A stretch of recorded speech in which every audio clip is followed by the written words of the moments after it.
The book sailed through the air like a missile aimed directly at Donna Ponce's head. She ducked. The hardcover slammed into the wall behind her with a violent crack, leaving a dent in wallpaper that probably cost more than her entire wardrobe. Donna straightened up slowly, her two braids swinging against her cheeks, her box braid bun slightly askew from the dramatic dodge. She looked at the book on the floor, then at the man in the wheelchair who had thrown it. "Oh, so we're throwing things now?" Her voice was sharp as broken glass. "That's how you greet people in this house?" Michael Gavin sat in his wheelchair like a king on a throne made of thorns and bitterness. 31 years old. Heir to a $4.2 billion tech empire. Caramel skin stretched over cheekbones that belonged in a museum. A sharp jaw covered in a 5 o'clock shadow that only made him more annoyingly attractive.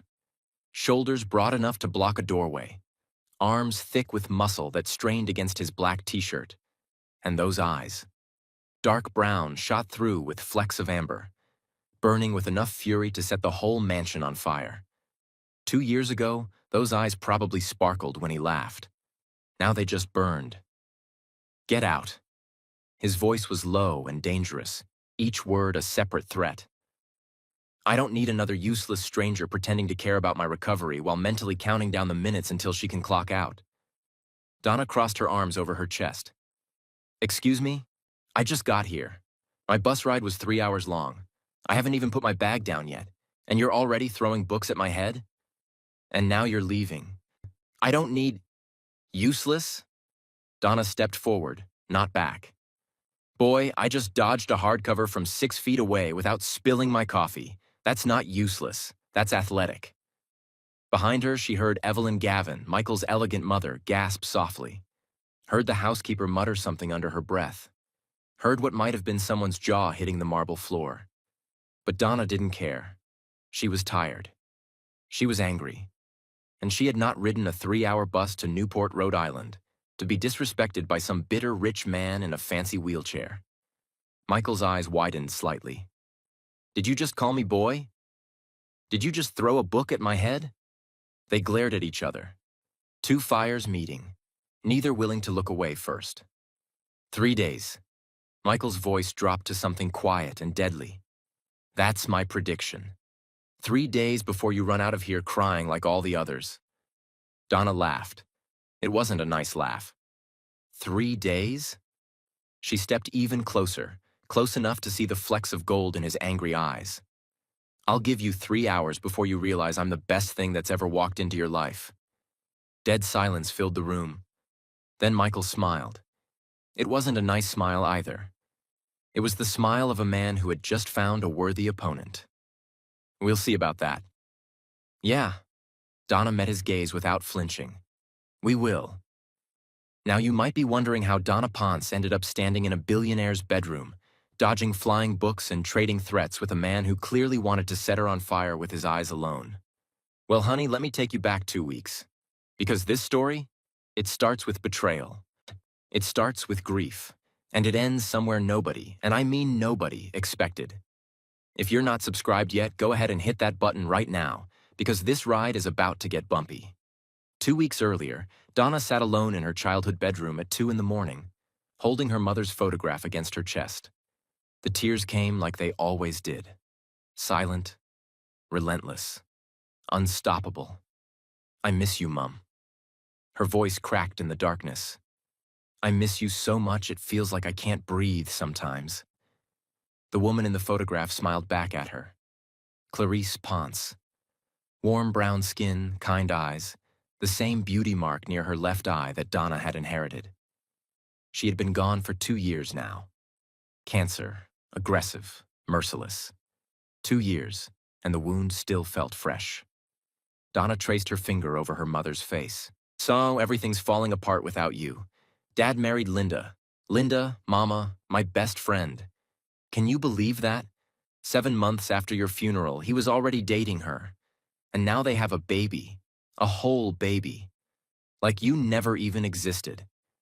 She wiped her eyes with the back of her hand, but more tears came. "I'm stuck in this house with them, watching her sit in your chair, sleep in your bed, cook in your kitchen, and Dad just lets it happen. like our whole life together was something he could just throw away. She pressed the photograph closer. I'm so tired, Mama. I'm so tired of being angry all the time. But I don't know how to stop. She fell asleep like that, curled around her mother's picture, tears drying on her cheeks. Morning came too bright and too early. Donna dragged herself out of bed, splashed water on her face, and stared at her reflection in the bathroom mirror.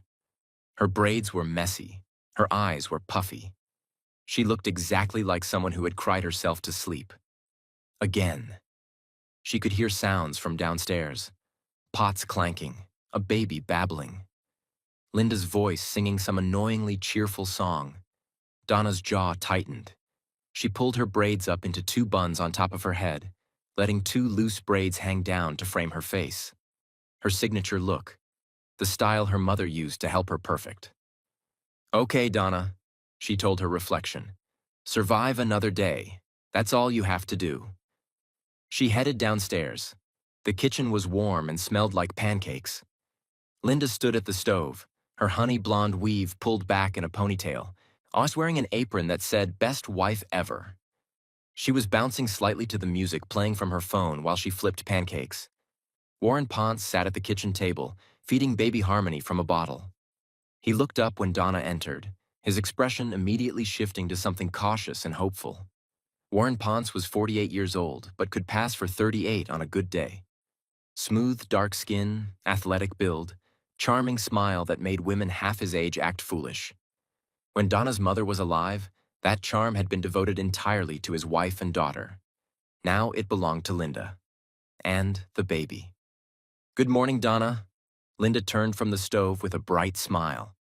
I made pancakes, your favorite, with the chocolate chips the way you like them. Donna walked past her without a word. I grabbed an apple from the fruit bowl. Linda's smile faltered but didn't disappear. Your father and I were thinking maybe we could all have dinner together tonight, like a family. We could order from that Thai place you used to love. I don't eat with strangers. The words landed like stones in still water. Linda set down her spatula. Donna, we've been married for over a year, 15 months. I'm not a stranger. Donna turned slowly, her eyes blazing with a fire she didn't even try to hide. You were my best friend, Linda. We made friendship bracelets together at summer camp. You cried at my mother's funeral. You held my hand at the burial and told me you would always be there for me. Her voice rose with each sentence. And 7 months later, you were in her bed, wearing her robe, making pancakes in her kitchen. So, yeah, Linda, you're a stranger. Because the Linda I knew would never have done this. Linda's eyes filled with tears. Donna, I love your father. I didn't plan for this to happen. Sometimes love just... Love? Donna laughed bitterly. You have a daddy complex. You've always gone after older men. My father was just the most convenient option because you already had access to the house. That's not fair. None of this is fair.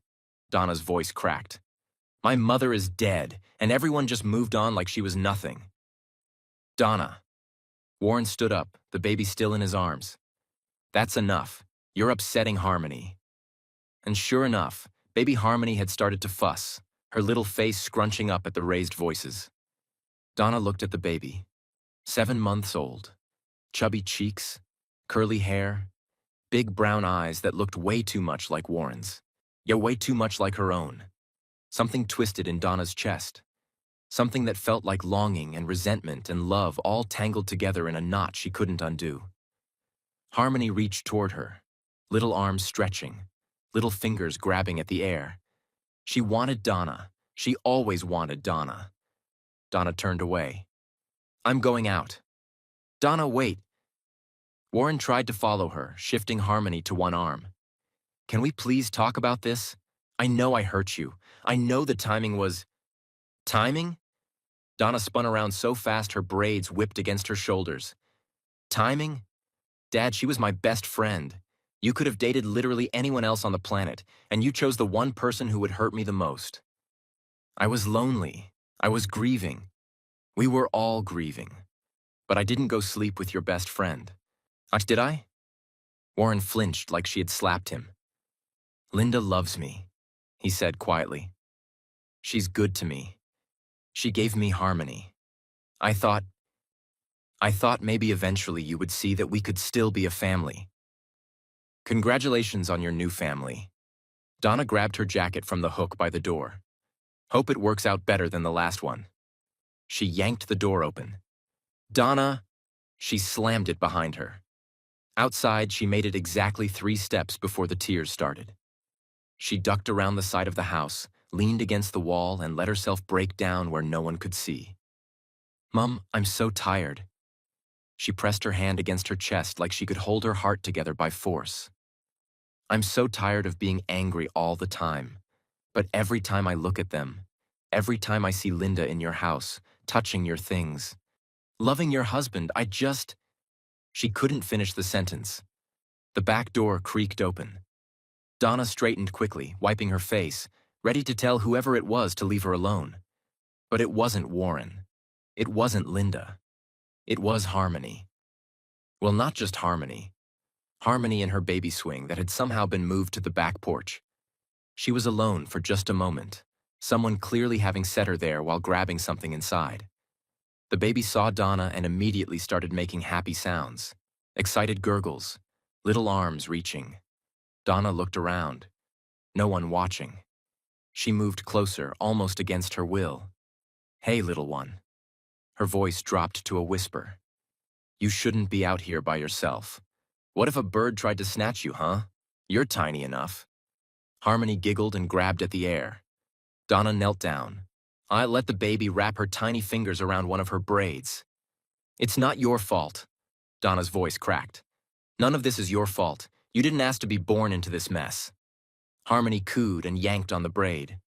Ow, okay, strong grip. Despite herself, Donna smiled. You're kind of cute, you know that? I hate to admit it, but you're really freaking cute. The baby smiled, showing off her gummy grin. Donna felt her heart crack open just a little bit. I'm supposed to hate you, she whispered. You're the proof that Dad moved on, that Mom can be replaced. I'm supposed to hate you. Harmony blew a spit bubble. But I don't. I don't hate you at all, baby girl. She reached out and tickled Harmony's belly. The baby erupted in giggles, kicking her little feet. The back door opened. Donna, you still here? Linda's voice. Donna snatched her hand back like she'd been burned, stood up quickly. By the time Linda appeared on the porch, Donna's face was stone again. I was just leaving. She walked away without looking back at the baby. But she felt Harmony's eyes on her the whole way. That night, after another silent dinner she refused to attend and another screaming match she refused to apologize for, Donna sat in her room scrolling through job listings on her phone. She needed out. She needed money. She needed to finish her nursing degree and start her life somewhere far, far away from this house and everyone in it. She had been 1 semester away from graduating when everything fell apart. 1 semester. That was all she needed. But nursing school wasn't cheap. And when Warren had decided his new wife's shopping habits were more important than his daughter's education, the tuition checks stopped coming. Donna had begged. Actually begged. Dad, please, I'm so close. Just 1 more semester. Warren couldn't meet her eyes. Things are tight right now, Donna. Linda and I are still getting set up. Maybe you could take a break, get a job, save up. A break? I'll lose my scholarship if I withdraw. Then maybe nursing isn't the right path for you. That was the moment Donna realized her father had chosen his new family over her. She'd withdrawn from school, told Warren she was figuring things out, let him think she'd given up. But Donna Ponce never gave up on anything. She'd gotten 2 jobs, sometimes 3 on weekends, saved every penny while pretending to be the aimless, directionless daughter Linda loved to pity. But it wasn't enough. At this rate, it would take another year to save $15,000 for her final semester. Another year in this house. Another year of watching Linda play wife in her mother's kitchen. She couldn't survive another year. Donna scrolled faster. Waitress? No. Retail associate? Pays nothing.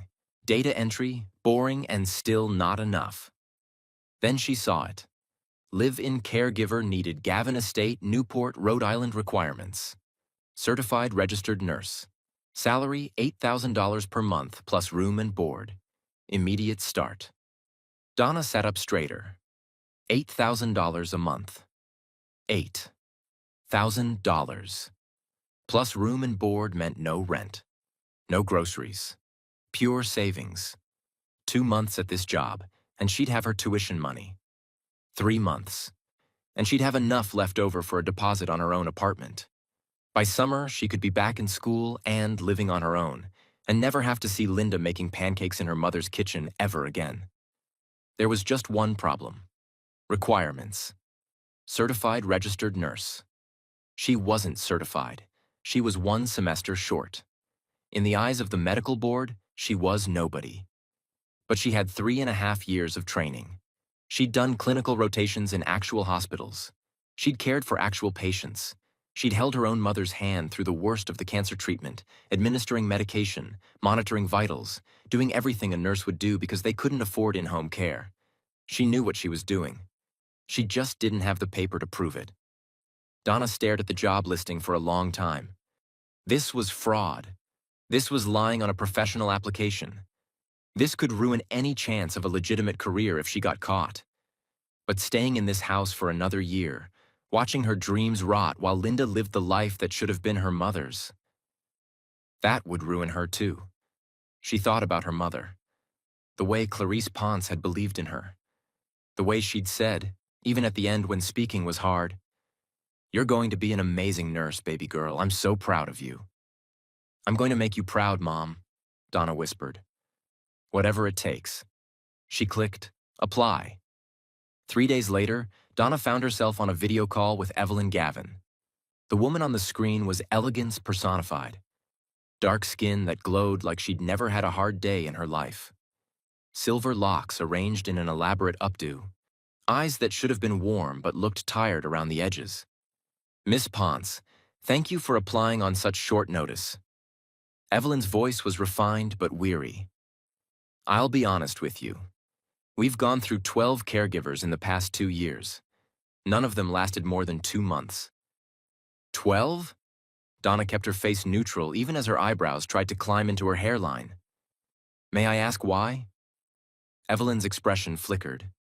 Pain, exhaustion, something close to despair. "My son, Michael. He was in a car accident 2 years ago. It was raining. A deer ran into the road. He swerved to avoid it, and his car flipped twice." She paused, composing herself. "He survived, but the damage to his spine was severe. He's been paralyzed from the waist down ever since." "I'm so sorry," Donna said, and meant it. The paralysis changed him. Not before the accident, Michael was warm and kind. He ran the company, gave millions to charity, made everyone around him feel important. Evelyn's voice cracked slightly. Now he's just angry, all the time, at the world, at himself, at anyone who tries to help. I understand trauma responses. They can be unpredictable. Unpredictable is a kind word. Evelyn's smile was sad. He throws things. He says terrible things designed to hurt. The last caregiver left in tears after 11 days. The one before that didn't even make it through the first week. Donna thought about her own anger. The way grief had turned her into someone who picked fights at breakfast and slammed doors and said things designed to wound. Maybe she understood Michael Gavin better than Evelyn realized. "Mrs. Gavin, with all due respect, I've been dealing with difficult people my whole life." Donna leaned forward, making sure her confidence showed. "I grew up taking care of my mother through her cancer treatment. I've handled patients who were scared and angry and lashing out. I don't scare easy, and I don't quit when things get hard." Something flickered in Evelyn's eyes. Hope, maybe? Or desperation? "Tell me about your qualifications." This was the moment. The lie. Donna took a breath and recited the credentials she'd prepared. A nursing degree from a school whose records were easy to fake. A license number that wouldn't raise red flags in a casual check. She kept her voice steady, her face confident. It was risky. It was stupid. But Evelyn wasn't really listening to the details. She was watching Donna's face, searching for something. "You seem different from the others." Evelyn said finally. Different how? They all looked at this job like easy money. Sit with a rich man in a fancy house, collect a paycheck. Evelyn leaned forward. But there's something in your eyes, Miss Ponce, something fierce. You need this job for more than money, don't you? Donna hesitated, then nodded slowly. Yes, ma'am. I have goals I'm trying to reach. This job would help me get there. Goals. Evelyn smiled, just slightly. I like goals. They mean you won't give up easily. I don't give up at all. Evelyn studied her for another long moment, then nodded. You're hired. Can you start Monday? The next few days passed in a blur of preparation and barely controlled panic. Donna packed her bags without telling anyone where she was going. Researched the Gavin family online.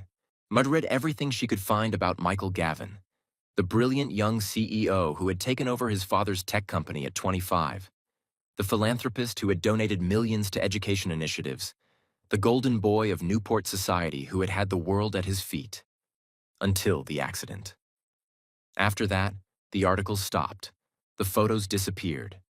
Michael Gavin had vanished from public life entirely. The day before she left, Donna had one last fight with Linda. It started, as these things always did, over something stupid. I reorganized the spice cabinet, Linda announced at breakfast. It was such a mess. I put everything in alphabetical order. Donna looked up from her coffee. You reorganized my mother's spice cabinet? It's not... Linda caught herself. I mean, I just thought it would be more efficient. She had a system. Donna's voice was dangerously quiet. Mom had a system. Most used spices on the bottom shelf, specialty stuff on top, baking ingredients separate. She developed that system over 20 years of cooking for this family.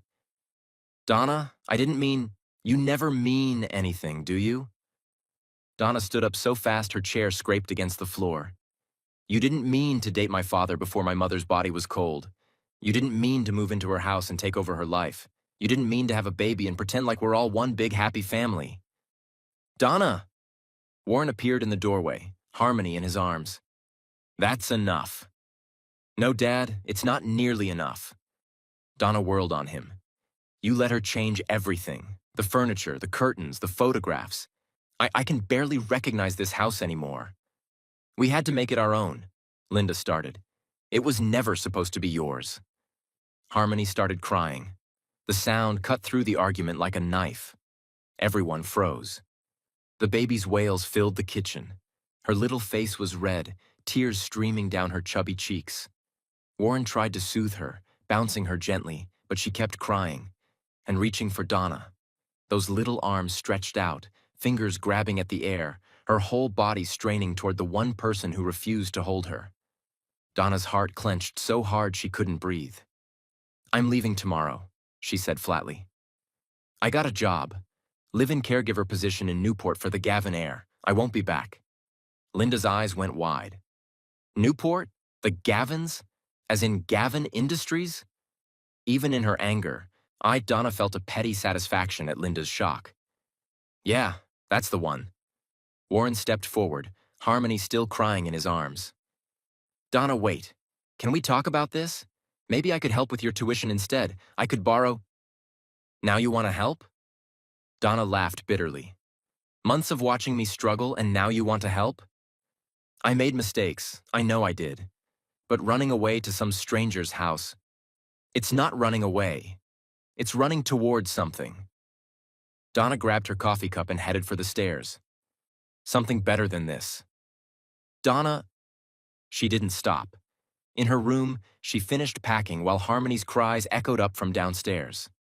Eventually, the crying stopped, replaced by the low murmur of Warren and Linda talking. Donna held her mother's photograph for one last time in this house. I'm going to make it, Mom. I'm going to finish school, get my license, and build a life you'd be proud of. She kissed the glass. And I'm going to do it without any of them. She tucked the photograph carefully between her clothes. Then she finished packing and tried not to think about the baby who kept reaching for her. Newport, Rhode Island, looked like money had thrown up on it. That was Donna's first thought as the bus wound through the town's historic streets. Massive mansions lined the roads, each one bigger and fancier than the last. The air smelled like salt water and old money.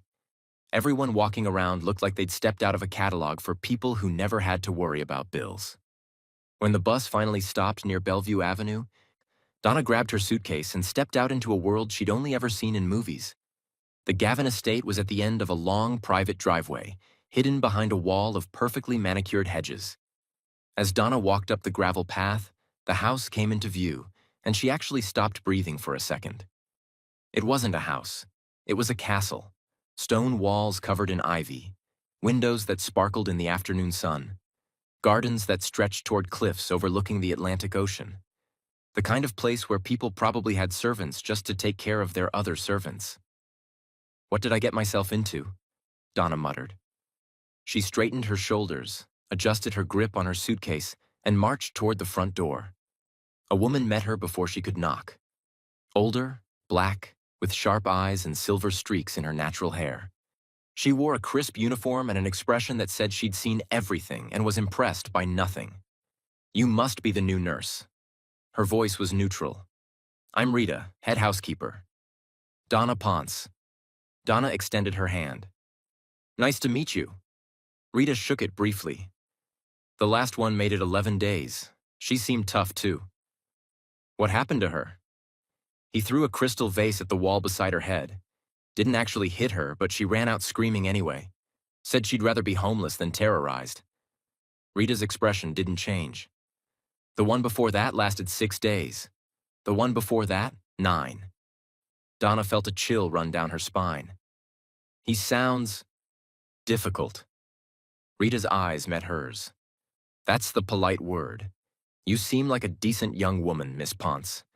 I'm going to give you the same advice I gave all the others." "What's that?" "Don't let him break you." Rita turned and led the way inside. "But more importantly, don't expect to fix him. He doesn't want to be fixed. He wants to be left alone to suffer. Your job is to keep him alive despite his best efforts. Nothing more." Donna followed her through a grand foyer, up a sweeping staircase, and down a long hallway lined with family portraits. Generations of Gavins stared down at her. Proud, accomplished, intimidating. At the end of the hall, Rita stopped in front of a heavy wooden door. "This is his room. Mrs. Gavin is already inside." Rita put a hand on Donna's arm. "Last chance to turn back. No one would blame you." Donna thought about Linda, about Warren, about the baby who kept reaching for her even though she couldn't reach back. She thought about her mother. "I don't turn back." Rita almost smiled. Almost. "Then God help you." She pushed the door open. And that's how Donna found herself dodging a flying book 30 seconds later. Which brings us back to where we started, with 2 hot-headed people standing in a billionaire's bedroom, neither one willing to back down. 3 days, Michael had said.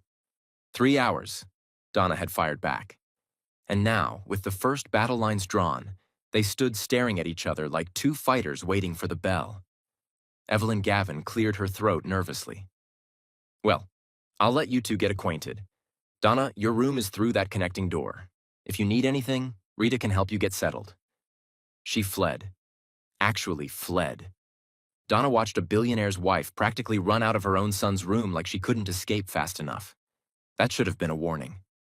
Instead, Donna found it almost funny. "Your mother's scared of you," she observed. Michael's jaw tightened. "Everyone's scared of me. I'm not. You should be." Donna walked further into the room, taking in her surroundings with deliberate casualness. Expensive furniture. A massive bed with medical rails attached. A bathroom visible through one door, all fixtures designed for wheelchair accessibility. Floor-to-ceiling windows with a view of the ocean that probably cost more than her entire life. And everywhere, signs of a man who had given up. Pain and sleep medication bottles lined up but untouched. Physical therapy equipment gathering dust in the corner. Curtains drawn against the daylight. The air itself felt stale, like no one had opened a window in months. "Nice room," Donna said. "Very tortured millionaire haunted by his own demons chic. Did you decorate it yourself, or did you hire someone to make it this depressing?" Michael's eyes narrowed. Did you just come here to insult my interior design? No, I came here to do a job, but the insults are free. She turned to face him fully. Look, mister, I'm Gavin. I know you've run off 12 caregivers. I know you throw things and say terrible things and generally make everyone's life miserable. I know you're trying to scare me off right now. And yet you're still here. And yet I'm still here. She crossed her arms. Because I don't scare easily. I've dealt with worse than you. Something flickered in his expression. Curiosity, maybe. Or irritation. Worse than me? My mother died 2 years ago. Cancer. I watched her waste away for months. I held her hand while she took her last breath. Donna's voice didn't waver, even as the words cost her. After that, nothing scares me. Certainly not some rich guy in a wheelchair throwing a tantrum. The room went very quiet. Michael stared at her with an expression she couldn't quite read. 2 years ago? He asked finally. Yeah, on February 14th. Happy Valentine's Day to me, right?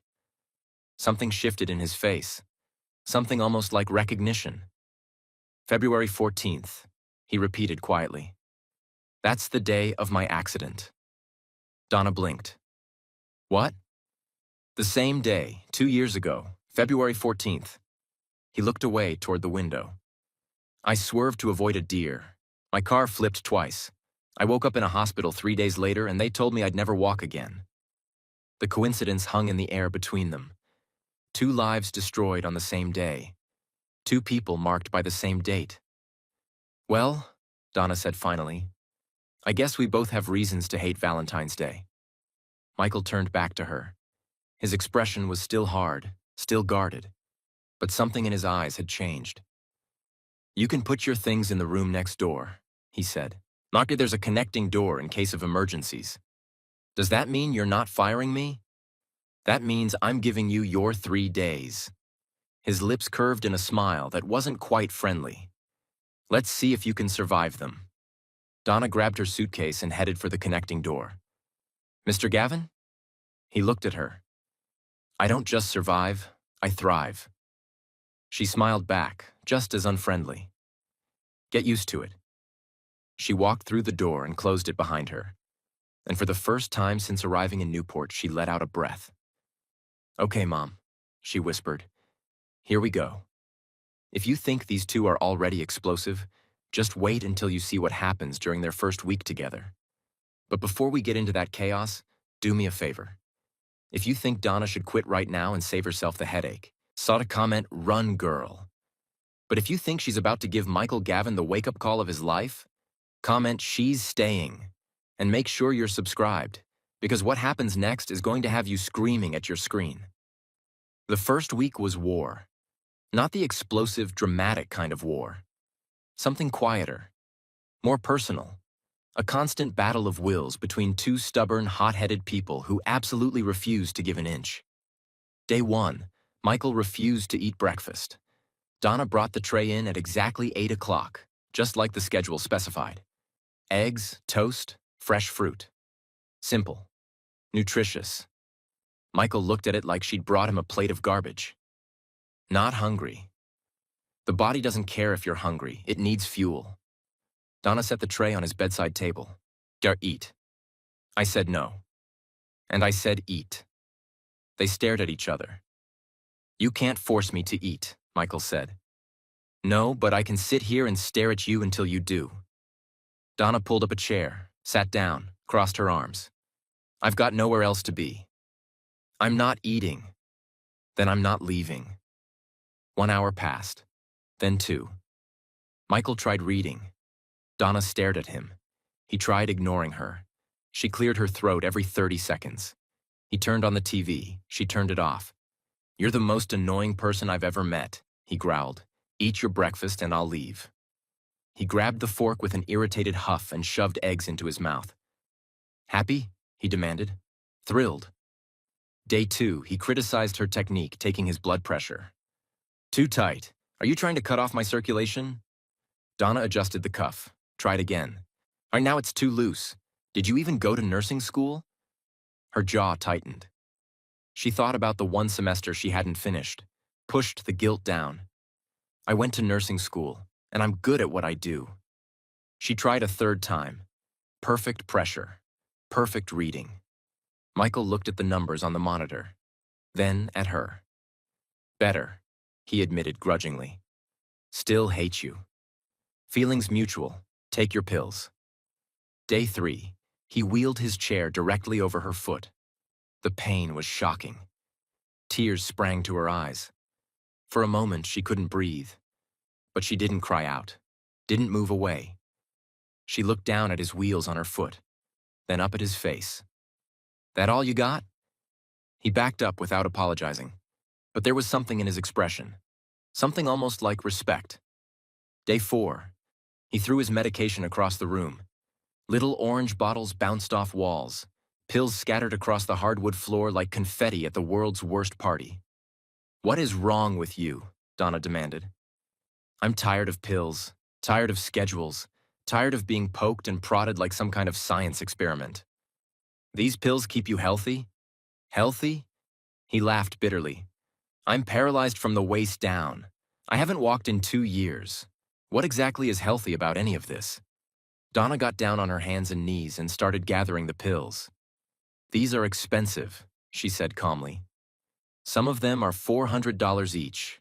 Your little tantrum just cost someone a small fortune. I can afford it. That's not the point. She stood up, pills in hand, and set them back on his nightstand. The point is, these keep you alive, and whether you like it or not, you're going to take them. Why do you even care? The question caught her off guard. What? Why do you care if I take my medication? If I eat? If I rot in this bed until I die? His voice was bitter, hollow. You're getting paid either way. Donna stared at him for a long moment. She thought about her mother, about watching someone give up, about being helpless to stop it. Because I've already watched one person I cared about die, she said quietly. I'm not watching another one. She walked out before he could respond. Day 5, he refused to go outside.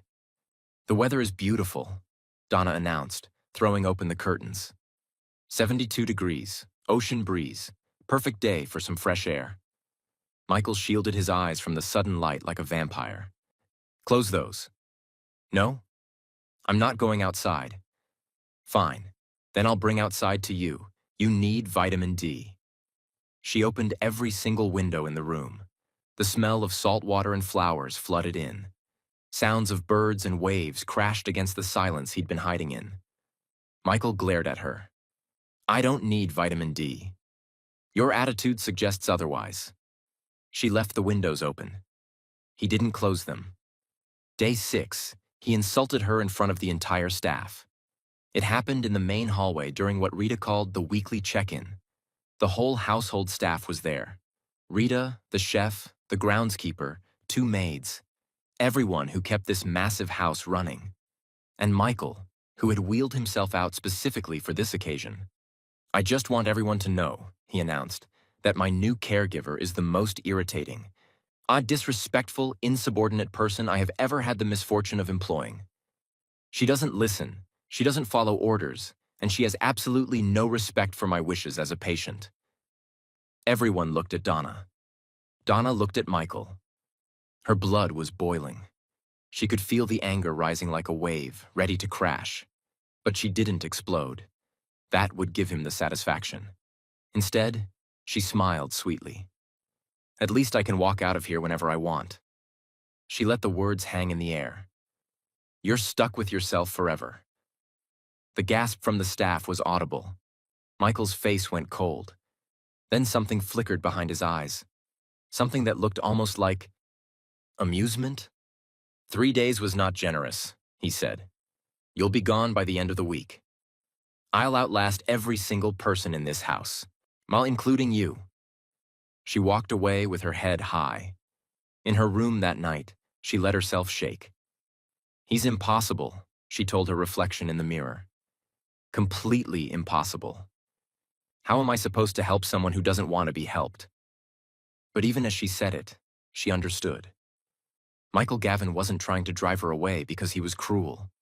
He was trying to drive her away because he was terrified. Terrified of hoping. Terrified of caring. She recognized that terror. She saw it in her own eyes every time she looked at baby Harmony. Day 8, Malcolm Gavin came to visit. Donna was in the kitchen grabbing Michael's lunch tray when Rita nudged her arm. "Mr. Malcolm is here, the uncle." "Uncle?" "Michael's father's brother. He comes by every week, brings flowers for Mrs. Gavin." Rita's voice was carefully neutral, but something in her eyes made Donna pay attention. "Word of advice? Watch that one." "Why?" "He smiles too much." Donna filed that away and headed toward the main living room with the tray. She paused in the doorway. Malcolm Gavin stood by the fireplace with Evelyn, holding a bouquet of white roses. He was in his late 50s but wore it well. Silver at his temples, expensive suit, warm smile that crinkled the corners of his eyes in a way that seemed almost genuine.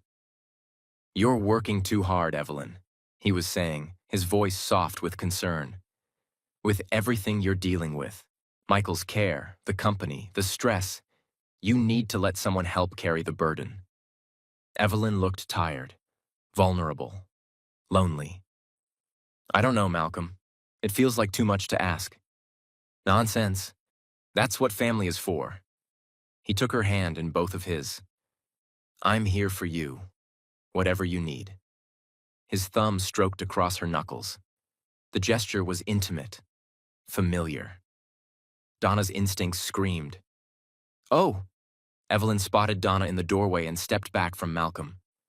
"Donna, this is Malcolm Gavin, Michael's uncle." Malcolm turned that warm smile on Donna. His eyes swept over her once, quick and assessing. "The new caregiver. You must be something special to have lasted this long with my nephew." "I'm just stubborn," Donna said carefully. "Well, stubbornness is certainly required in this household." He laughed, but his eyes stayed watchful. "Keep up the good work, Miss Ponce. The family appreciates your dedication."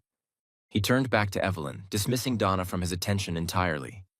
As Donna walked past with the lunch tray, she heard Malcolm's voice drop lower. "Now, about those documents I mentioned, the quarterly reports from the company. I really think you should let me handle them. You have enough on your plate with Michael's care." "I suppose you're right. It has been overwhelming lately." Papers rustled. A pen clicked. Donna kept walking, but her mind was racing. Something about Malcolm Gavin felt wrong. The way he stood too close to Evelyn, touched her too familiarly, talked about family while positioning himself to take control of more and more of her responsibilities. He smiles too much. Rita was right. Day 10, Kendrick Gavin showed up. If Malcolm was a snake, Kendrick was a weasel trying desperately to be a snake. He was 28 years old but acted like an entitled teenager. Average height, average looks, above average ego. Every single thing he wore had a designer label, like he was afraid people might forget he had money. Donna was in Michael's room when she heard raised voices in the hallway. "Where is he?" Kendrick's voice. "I want to see my cousin." "Mr. Michael isn't receiving visitors right now." That was Rita, her tone firm as steel. "I'm not a visitor, I'm family. Now move." The door burst open. Kendrick strolled in like he owned the place. Malcolm followed behind him, wearing that same too warm smile. "Cousin," Kendrick threw his arms wide. "How you feeling, man? Still sitting around feeling sorry for yourself?" Michael's expression went cold. "What do you want, Kendrick?" "Just checking on my favorite cousin." Kendrick's eyes slid to Donna. He looked her up and down slowly, deliberately. "So, well, the new nurse. You're prettier than the last one." Donna's skin crawled. "I'm here to work, not to be looked at." "Feisty," Kendrick grinned. "I like that in a woman. And I like men who understand the word no. Guess we're both going to be disappointed." Kendrick's grin faltered. Malcolm stepped in smoothly. "Kendrick, let's not bother Michael for too long. You know he needs his rest." Sure. But Kendrick didn't move. He was staring at Michael with something ugly in his eyes. "You know, cuz, I heard the company's doing great without you. Record profits last quarter. Turns out the board didn't need you after all." The temperature in the room dropped 10 degrees. Get out. Michael's voice was quiet, deadly. What? I'm just making conversation. Get out of my room before I have security throw you out. Kendrick laughed. Security? Please. Your mom would never allow that. She loves having us around. He leaned closer to Michael, lowering his voice. Face it, cousin. You're not in charge anymore. You're just the invalid they feel sorry for. Donna saw Michael's hands tighten on his wheelchair, saw the muscle in his jaw twitch. Before she could think twice, she stepped forward. Mr. Gavin asked you to leave. I'm going to have to insist. Kendrick turned that slimy grin on her. And who are you to insist on anything? You're just the help. I'm the help who's responsible for my patient's health and well-being. Donna didn't back down. You're raising his blood pressure and disrupting his rest. So either leave willingly, or I call actual security and explain that you're interfering with medical care. Kendrick's smile disappeared. You think you can threaten me? I think I just did. Malcolm put a hand on Kendrick's shoulder. Let's go. We've said hello. We can visit another time. He guided his son toward the door, but as he passed Donna, Malcolm's eyes met hers. The warmth was gone. Something cold and calculating looked back. Nice meeting you, Miss Ponce. I'm sure we'll see each other again. They left. Donna turned back to Michael. His face was pale, his hands still clenched on the armrests. Are you okay? I'm fine. He wasn't fine. She could see that. Who was that guy? The cousin? He seems like a real piece of work. Kendrick is my uncle's son. He's been jealous of me since we were kids. Michael's voice was flat. Before my accident, he couldn't touch me. Now he gets to come here and gloat about how I'm useless while he lives it up on his father's coattails. He's an idiot. He's dangerous. Michael looked at her. Something shifted in his expression. And you just stood up to him for me. Why? Donna blinked. Because you're my patient, and nobody talks to my patient like that. Even a patient who's thrown books at your head? Even that patient. For a moment, something almost soft flickered across Michael's face. Then it was gone. You're still annoying. And you're still mean, but at least I know you're mean for a reason now. She grabbed the medication bottles and headed for the door. Miss Ponce? She stopped. Thanks. The word was quiet, reluctant, like it cost him something to say it. Donna didn't turn around. No, don't mention it. Day 12 was the breaking point. It started like any other evening. Donna prepared Michael's dinner tray. Grilled salmon, roasted vegetables, wild rice. Mrs. Turnison, the chef, had outdone herself. Donna carried the tray to Michael's room, balancing it carefully. He was staring out the window when she entered. Something about his posture seemed tenser than usual. Darker. Dinner time, she announced. I'm not hungry. That's what you said yesterday. And the day before that. She set the tray on his bedside table. Eat anyway. Michael turned from the window. His eyes were cold, colder than she'd ever seen them. I said I'm not hungry. And I said... He reached out and shoved the tray off the table. Salmon, vegetables, rice, all of it crashed to the floor. Sauce splattered across the hardwood. And pieces of fish slid under the bed. Donna stared at the mess. Then she looked at Michael. Clean it up, he said. His voice was empty. Cruel. That's what you're here for, isn't it? The help. Behind her, Donna heard footsteps. Rita and two maids had appeared in the doorway, drawn by the commotion. Everyone was watching, waiting. Donna's hands shook with rage. She wanted to scream at him, to tell him exactly what she thought of his spoiled, pathetic, self-pitying attitude, to throw something at his head and see how he liked it. But she thought about the money, the nursing school balance, the future she was fighting for. She thought about her mother, who had faced worse indignities with grace. Slowly, she knelt down, started picking up food with her bare hands. That's right, Michael said above her. I could know your place. Rita moved to help, but Donna shook her head slightly. She cleaned in silence. Every piece of salmon, every vegetable, every grain of rice. Her uniform was stained. Her hands were covered in sauce. Her dignity felt like it had been ground into the floor along with everything else. When she finished, she stood up. Michael watched her with that cold, empty expression. "Will that be all?" Her voice was steady. She was proud of that. "Yes." She walked out without another word. In her room, she locked the connecting door, slid down against it, let the tears come. "I can't do this, Mama," she whispered. "I can't keep letting him treat me like this." But even as she said it, she knew she wasn't going to quit. She was going to do something else, something petty, something satisfying. Made something that would show Michael Gavin that Donna Ponce was not to be underestimated. She wiped her eyes, stood up, went to her bag and dug around until she found what she was looking for. A small bottle of nail polish. Hot pink. A shade called Flamingo Fantasy that she'd bought on a whim months ago and never used. She looked at the bottle, looked at the connecting door. A smile spread across her face. Not a nice smile, a revenge smile. "You want to play games, Mr. Gavin?" she muttered. "Fine, let's play." Oh, she's about to do something, y'all. If you think Michael Gavin deserves whatever petty revenge is coming his way, drop a fire emoji in the comments right now. And make sure you're subscribed, because what happens next? It's about to change everything. That night, Donna waited. She waited until the house went quiet, until Rita finished her rounds, until the lights in Evelyn's wing dimmed, until she was absolutely certain everyone was asleep. Then she crept through the connecting door into Michael's room. Moonlight streamed through the windows he'd forgotten to close. It illuminated him in silver and shadow. His face relaxed in sleep, his chest rising and falling steadily, his hands resting on the blanket.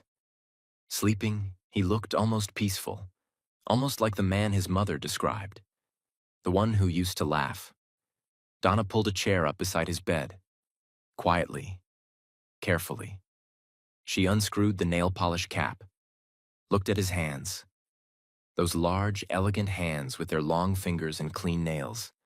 Hands that had once built a billion-dollar company. Hands that now threw food at people who were trying to help. Beautiful hands, wasted on someone so miserable. She dipped the brush and started painting his thumbnail. "You know what your problem is?" she muttered under her breath, applying the first coat. "You think being mean makes you powerful, but it doesn't. It just makes you pathetic." Second nail. Perfect stroke. "You've got all this money, this big house, a mama who loves you so much she can barely look at you without crying. And what do? Treat everyone like garbage." Third nail. Ring finger. She was getting into a rhythm now. "You made me kneel on the floor and pick up salmon with my bare hands. Like I was nothing. Like I was less than human. Like the 3.5 years I spent in nursing school didn't matter because you've got money and I don't." Fourth nail. In the pinky. Delicate work. "Well, guess what, Michael Gavin? I am somebody. My mama raised me to be somebody, and you don't get to make me feel small." She finished his right hand, admired her work. Perfect hot pink against his caramel skin. "There, now let's do the other one." She shifted to his left hand, her movements practiced and precise. "My mama died 2 years ago," she continued, her voice dropping. "Same day as your accident, February 14th. Isn't that something? While you were swerving to avoid a deer, I was holding her hand in a hospital room watching the monitors flatline." She paused, swallowed hard, kept painting. "She would have liked you, you know. The old you. The one everyone says used to laugh and make everyone feel special. She loved people like that. People who could light up a room." Sixth nail. Seventh. "I miss her so much, every single day. And I'm stuck in a house with my dad and his new wife and their perfect baby, pretending I don't feel like I'm dying inside." Eighth nail. Almost done. "The baby keeps reaching for me. Every time I see her, she reaches her little arms out and wants me to hold her. And I can't. Because if I hold her, if I love her, then I have to forgive them. and I'm not ready to forgive them. Ninth nail.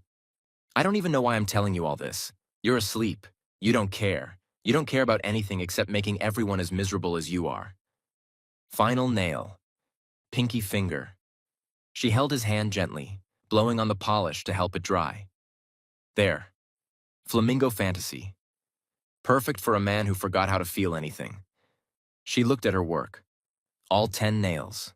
Perfectly painted hot pink. Maybe when you see this tomorrow, you'll remember that I'm not someone you can push around, that there are consequences for being cruel, that... She started to stand, and his hand shot out and grabbed her wrist. Donna yelped in shock, stumbled forward, lost her balance completely, and fell directly onto the bed. Onto him. For a frozen, horrifying moment, they stared at each other. Her body was pressed against his chest. Her face was inches from his. Her braids had fallen across her face, brushing against his cheek. His eyes were wide open, very much awake. Michael sniffed the air. The sharp chemical scent of nail polish was unmistakable. Then he looked down at his left hand. His eyes went wide. Bright pink. Every single nail, perfectly painted. He looked at his right hand. Same thing. What? His voice was hoarse from sleep, but his expression was pure disbelief. What did you just do? Donna tried to scramble off him, but he grabbed her chin with his painted hand, forcing her to look at him. You painted my nails? His voice rose. You actually dared to paint my nails while I was sleeping? Donna's heart was hammering so hard she could barely hear herself think, but she refused to show fear. She pouted, eyes darting away from his intense gaze, suddenly feeling embarrassed from the childish prank. That's my payback, she muttered. Michael stared at her pouty lips, her stubborn eyes, her braids falling messily across her face. The complete and utter audacity of this woman who had just committed beauty assault on a sleeping billionaire. And something in him cracked. It started as a twitch at the corner of his mouth, then a tremor in his shoulders, then a sound he hadn't made in 2 years. Laughter. Real, genuine, from-the-belly laughter that shook his whole body. He laughed until tears formed in his eyes, until he could barely breathe, until his stomach hurt and his face ached from an expression it hadn't made in over 700 days. Donna stared at him in shock. Are you okay? You painted my nails. He gasped between laughs. Hot pink, while I was sleeping, as revenge. It's not funny. It's hilarious. He kept laughing. Deep, helpless, genuine laughter that transformed his entire face. The coldness melted away. The bitterness disappeared.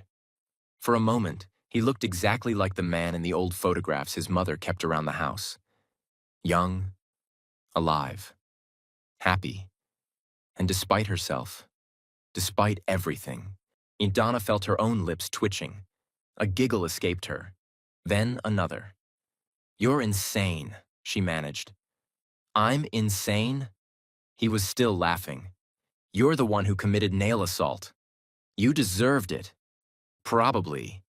They laughed together, at the absurdity of it, at the hot pink polish gleaming in the moonlight, at the complete ridiculousness of 2 angry, broken people having this moment at 2 in the morning. And then Donna shifted, trying to get off him properly, and her hip moved the wrong way and pressed against. They both froze. The laughter died instantly. Michael's eyes went wide, not with embarrassment, with shock, because he felt it. He felt that. And his body was definitely, unmistakably reacting. Donna's face flushed so hot she thought she might burst into flames. Oh my God, I'm so sorry. I didn't mean to. Wait. Michael's voice was strange, wondering. I felt that. What? I felt that. He grabbed her arm before she could move away. Do you understand? I haven't felt anything below my waist in 2 years. Nothing. But I felt that. Understanding dawned on Donna's face. As a nursing student, she knew what this meant. Partial paralysis. Returning sensation. The possibility of recovery that doctors might have given up on too soon. That's actually really significant, she said, her clinical training kicking in despite her embarrassment. Have you told your doctors? Have you had recent nerve conduction tests? Because if you're regaining sensation... I think I'm supposed to be embarrassed right now, Michael interrupted. But honestly, I'm just relieved I'm not completely broken. Donna finally managed to disentangle herself, sliding off the bed to sit on the edge, her face still burning. So, are you going to fire me now? She asked. Michael looked at his hot pink nails, then at her.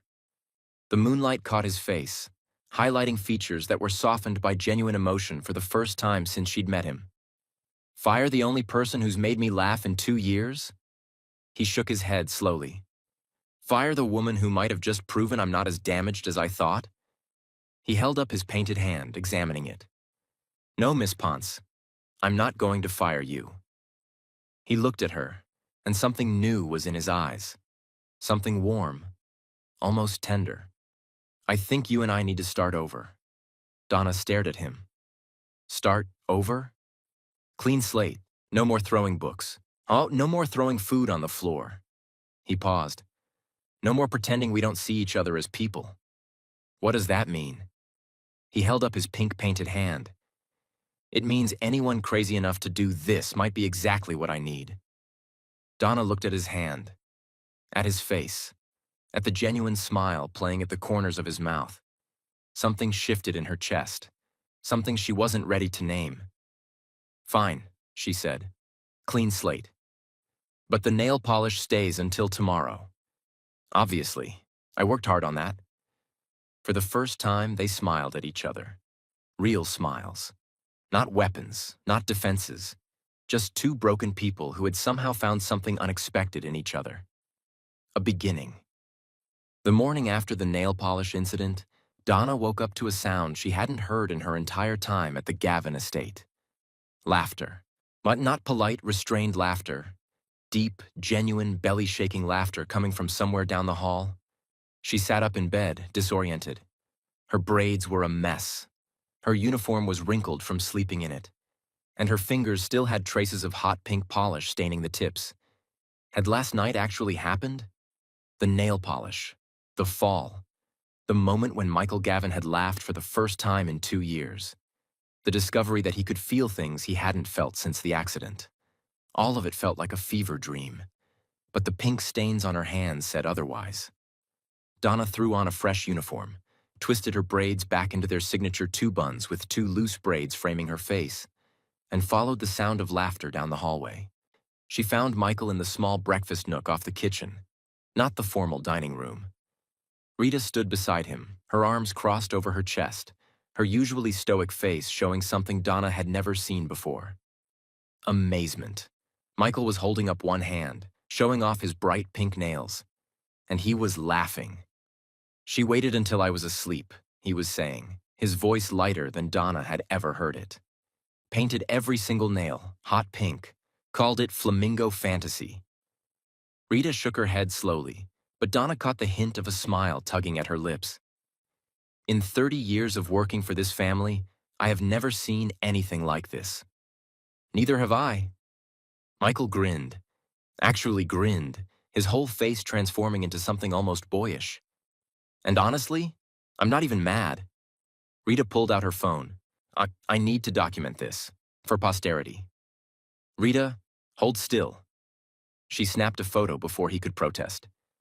Don't worry, this will never see the light of day. But 30 years from now, when you're telling your grandchildren about the nurse who painted your nails while you slept, you'll thank me for the evidence. Michael spotted Donna hovering in the doorway. Their eyes met. Something electric crackled between them, something that made Donna's stomach flip and her heart stutter. Good morning, Miss Ponce. His voice was warm, teasing, almost flirtatious. Sleep well? Donna felt heat rush to her face. Yes, fine. Good morning. Join me for breakfast? I already ate. No, you didn't. You just woke up. His eyes sparkled with amusement. I can tell by the pillow marks on your face. Donna's hand flew to her cheek. She could feel the imprints from her pillowcase pressed into her skin. Michael laughed again, that gorgeous, unexpected sound that did something funny to her chest. Rita quietly excused herself, but not before giving Donna a look that said volumes. Sit down, Michael said, gesturing to the chair across from him. Eat? Consider it part of the clean slate. Donna hesitated. She was supposed to be the caregiver. She was supposed to maintain professional boundaries. She was supposed to… Oh, who was she kidding? She walked to the table and sat across from him. A plate appeared in front of her almost immediately. Rita had clearly anticipated this. Eggs, toast, fruit. The works. Thank you, Donna murmured. Don't thank me yet. Michael held up his pink-painted hand, examining it in the morning light with exaggerated interest. No, we still need to discuss the terms of my revenge. Donna's fork froze halfway to her mouth. Revenge? You didn't think I'd let this go unpunished, did you? His eyes danced with mischief. You painted my nails while I slept. In my world, that's a declaration of war. You threw food on the floor and made me clean it up on my hands and knees. In my world, that was a declaration of war. Fair point. He considered this, tilting his head. Then we're even. For now. For now? Until one of us does something else outrageous. Despite herself, despite all her professional training, despite every logical reason to maintain distance, Donna smiled. Is that a challenge? Consider it an invitation. Michael bit into his toast with obvious relish, the first time she'd seen him enjoy food since she arrived. So, life around here has been boring for too long. I think I'm ready for some chaos. Rita's voice floated in from the kitchen. Lord help us all. Donna looked at Michael, really looked at him, and saw something she hadn't seen before. Hope. Faint, fragile, flickering like a candle in the wind. But hope nonetheless. Okay, she said, picking up her fork. Chaos it is. But first, Michael held up his pink nails again. I'm going to need some nail polish remover. This was funny for one night. I'm not walking around looking like I lost a bet at a slumber party. Donna grinned. I'll get you some after breakfast, but I'm keeping the photo Rita took. Absolutely not. Too late. She already texted it to me. Michael's outraged expression only made her laugh harder. 3 days after the nail polish incident, Michael surprised Donna with an unexpected request. I want to show you something. She was in his room, doing the afternoon vital checks. Blood pressure was normal for the first time in weeks. Pulse was steady. Everything looking better than it had since she'd arrived. Show me what? She asked, wrapping up the blood pressure cuff. Follow me. He wheeled himself toward the door, moving with more energy and purpose than she'd ever seen from him. Curious despite herself, Donna followed. They went down a long hallway she hadn't explored yet, past rooms filled with antique furniture and stern family portraits. Generations of Gavins stared down at her as she passed, their painted eyes seeming to judge her unworthiness. Finally, Michael stopped in front of a heavy wooden door carved with intricate designs. This was my father's study, he said quietly, his voice dropping with reverence. After he died, my mother kept it exactly as he left it. Every book, every piece of paper, everything. He paused. I haven't been in here since before my accident. Donna felt the weight of that confession. 2 years of avoiding a room. 2 years of grief locked behind a wooden door. Are you sure you want to go in? She asked softly. No. He smiled slightly. But I want to show you something more than I want to avoid it. He pushed the door open. The room was magnificent. Dark wood paneling gleamed in the afternoon light. Floor-to-ceiling bookshelves lined every wall, stuffed with leather-bound volumes and family photographs. A massive oak desk dominated the space near the window, Ike still covered with papers as if Jerome Gavin had just stepped away for a moment. But what captured Donna's attention was what hung on the walls. Swords. Dozens of them. Antique blades from around the world displayed in elegant glass cases. Rapiers with jeweled hilts. Curved katanas with silk-wrapped handles. Massive broadswords that looked like they belonged to medieval knights. Slender sabers with edges that still gleamed sharp. Each one was polished and preserved like the treasure it was. Donna's jaw dropped. What is this place? My father's collection. Michael wheeled himself to one of the cases, his reflection ghosting across the glass. He was obsessed with fencing, actually competed at the collegiate level, even won a few national championships back in the day. These are incredible. He taught me when I was 8 years old. Michael's voice softened with memory. Said fencing wasn't just about fighting. It was about discipline, control, understanding your opponent better than they understand themselves. Did you compete too? I was nationally ranked. His voice was matter of fact, but Donna caught the pride underneath. Before the accident, I was training for international competition. Had a real shot at making the Olympic team. Michael, Donna breathed, understanding now what he'd lost. He stared at the swords with an expression that broke her heart. Longing, grief, a door to his past that he couldn't walk through anymore. I haven't touched one since the accident. Donna looked at the blades, then at Michael, then back at the blades. Why not? His head whipped toward her. What? Why haven't you touched them? You said you haven't, but you didn't say why. Because what's the point? His voice turned bitter, that familiar edge creeping back. I can't fence from a wheelchair. I can't move properly. I can't lunge or retreat or do any of the footwork that actually matters. So what's the point? Donna considered this for a moment. Then she asked, "Can you hold a sword?" He blinked. What? Can you physically hold a sword? Grip the handle? Move your arms? Yes, but... Donna walked to one of the cases and studied the blades inside. Most of them looked terrifyingly sharp, not ideal for a beginner. Which ones are the practice swords? The ones that won't slice me open if I make a mistake? Michael stared at her like she'd lost her mind. Okay, the practice foils are in the closet on the left. But what are you... Donna found the closet, pulled out 2 practice foils with blunted tips, and tossed one to Michael. He caught it reflexively. His hand wrapped around the grip like greeting an old friend, muscle memory taking over before his brain could object. What are you doing? He asked, looking at the foil in his hand with an expression caught between confusion and wonder. You're going to teach me.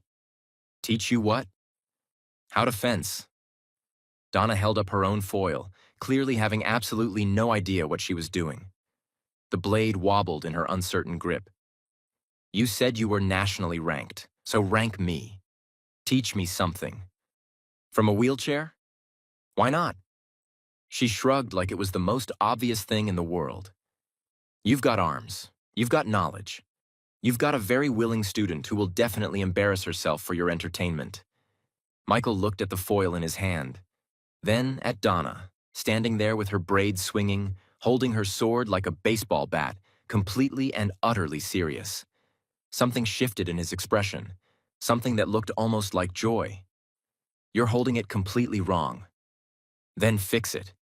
He wheeled closer, reached out and adjusted her grip, his fingers warm and confident against hers. Thumb on top, fingers wrapped here, not there. Wrist straight, not bent like you're swatting a fly. Donna adjusted. Like this? Better. Still terrible, but better. He was studying her form with critical eyes, and she could see the competitor in him waking up. Now, the basic stance, feet shoulder-width apart, dominant foot forward, knees slightly bent. Which foot is dominant? Which hand do you write with? Right. Then right foot forward. Good. Now raise the foil, point at my chest. Donna did. The tip of her blade aimed directly at his heart. There, Michael said softly, something shifting in his voice. That's an on-guard position. Their eyes met over the crossed steel. Something electric crackled between them. Something that had nothing to do with fencing. Now what? Donna asked, her voice slightly breathless. Now you learn that everything in fencing is about distance, space, knowing when to advance and when to retreat. He wheeled backward slightly. Come toward me. Donna stepped forward. Stop. She stopped. You just entered my striking range. If this were a real bout, I could hit you before you could react. Michael's voice was intense, focused, alive in a way she hadn't heard before. Fencing is a conversation, Donna. Every movement says something. Every choice reveals your intentions. What am I saying right now? Michael studied her, her stance, her grip, the set of her shoulders, the fire in her eyes. You're saying you're not afraid. You're saying you want to learn. He paused, and something warmed in his gaze. You're saying you see me as someone worth learning from. The words hung in the air like a confession. I do, Donna said quietly. I think you have a lot to teach, not just about fencing. For a long moment, neither of them moved. Neither of them breathed. Then Michael smiled. A real smile. The kind that reached his eyes and transformed his whole face.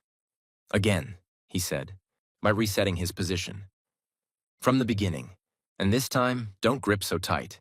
The foil should be an extension of your arm, not a weapon you're strangling to death. Donna laughed and reset her position.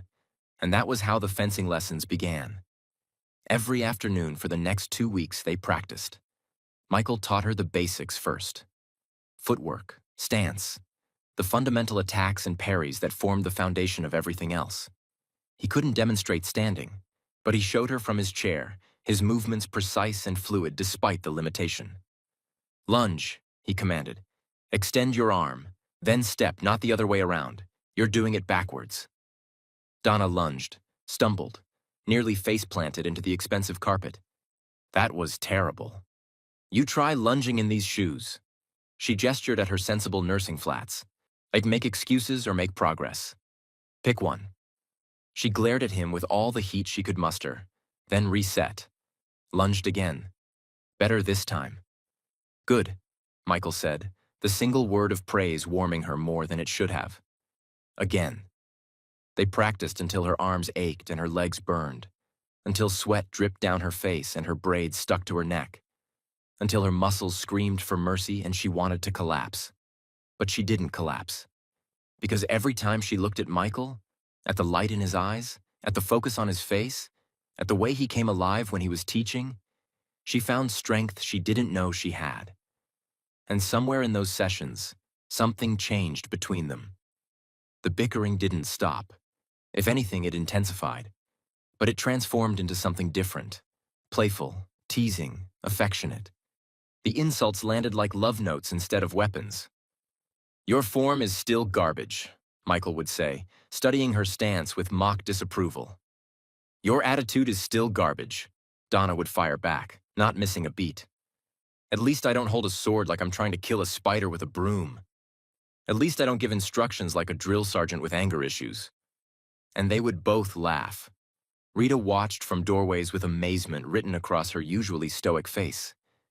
The other staff members whispered about the transformation, about how the house felt different now, lighter somehow. Even Evelyn started appearing at mealtimes, drawn by the sound of her son's laughter echoing through halls that had been silent as a tomb for 2 years.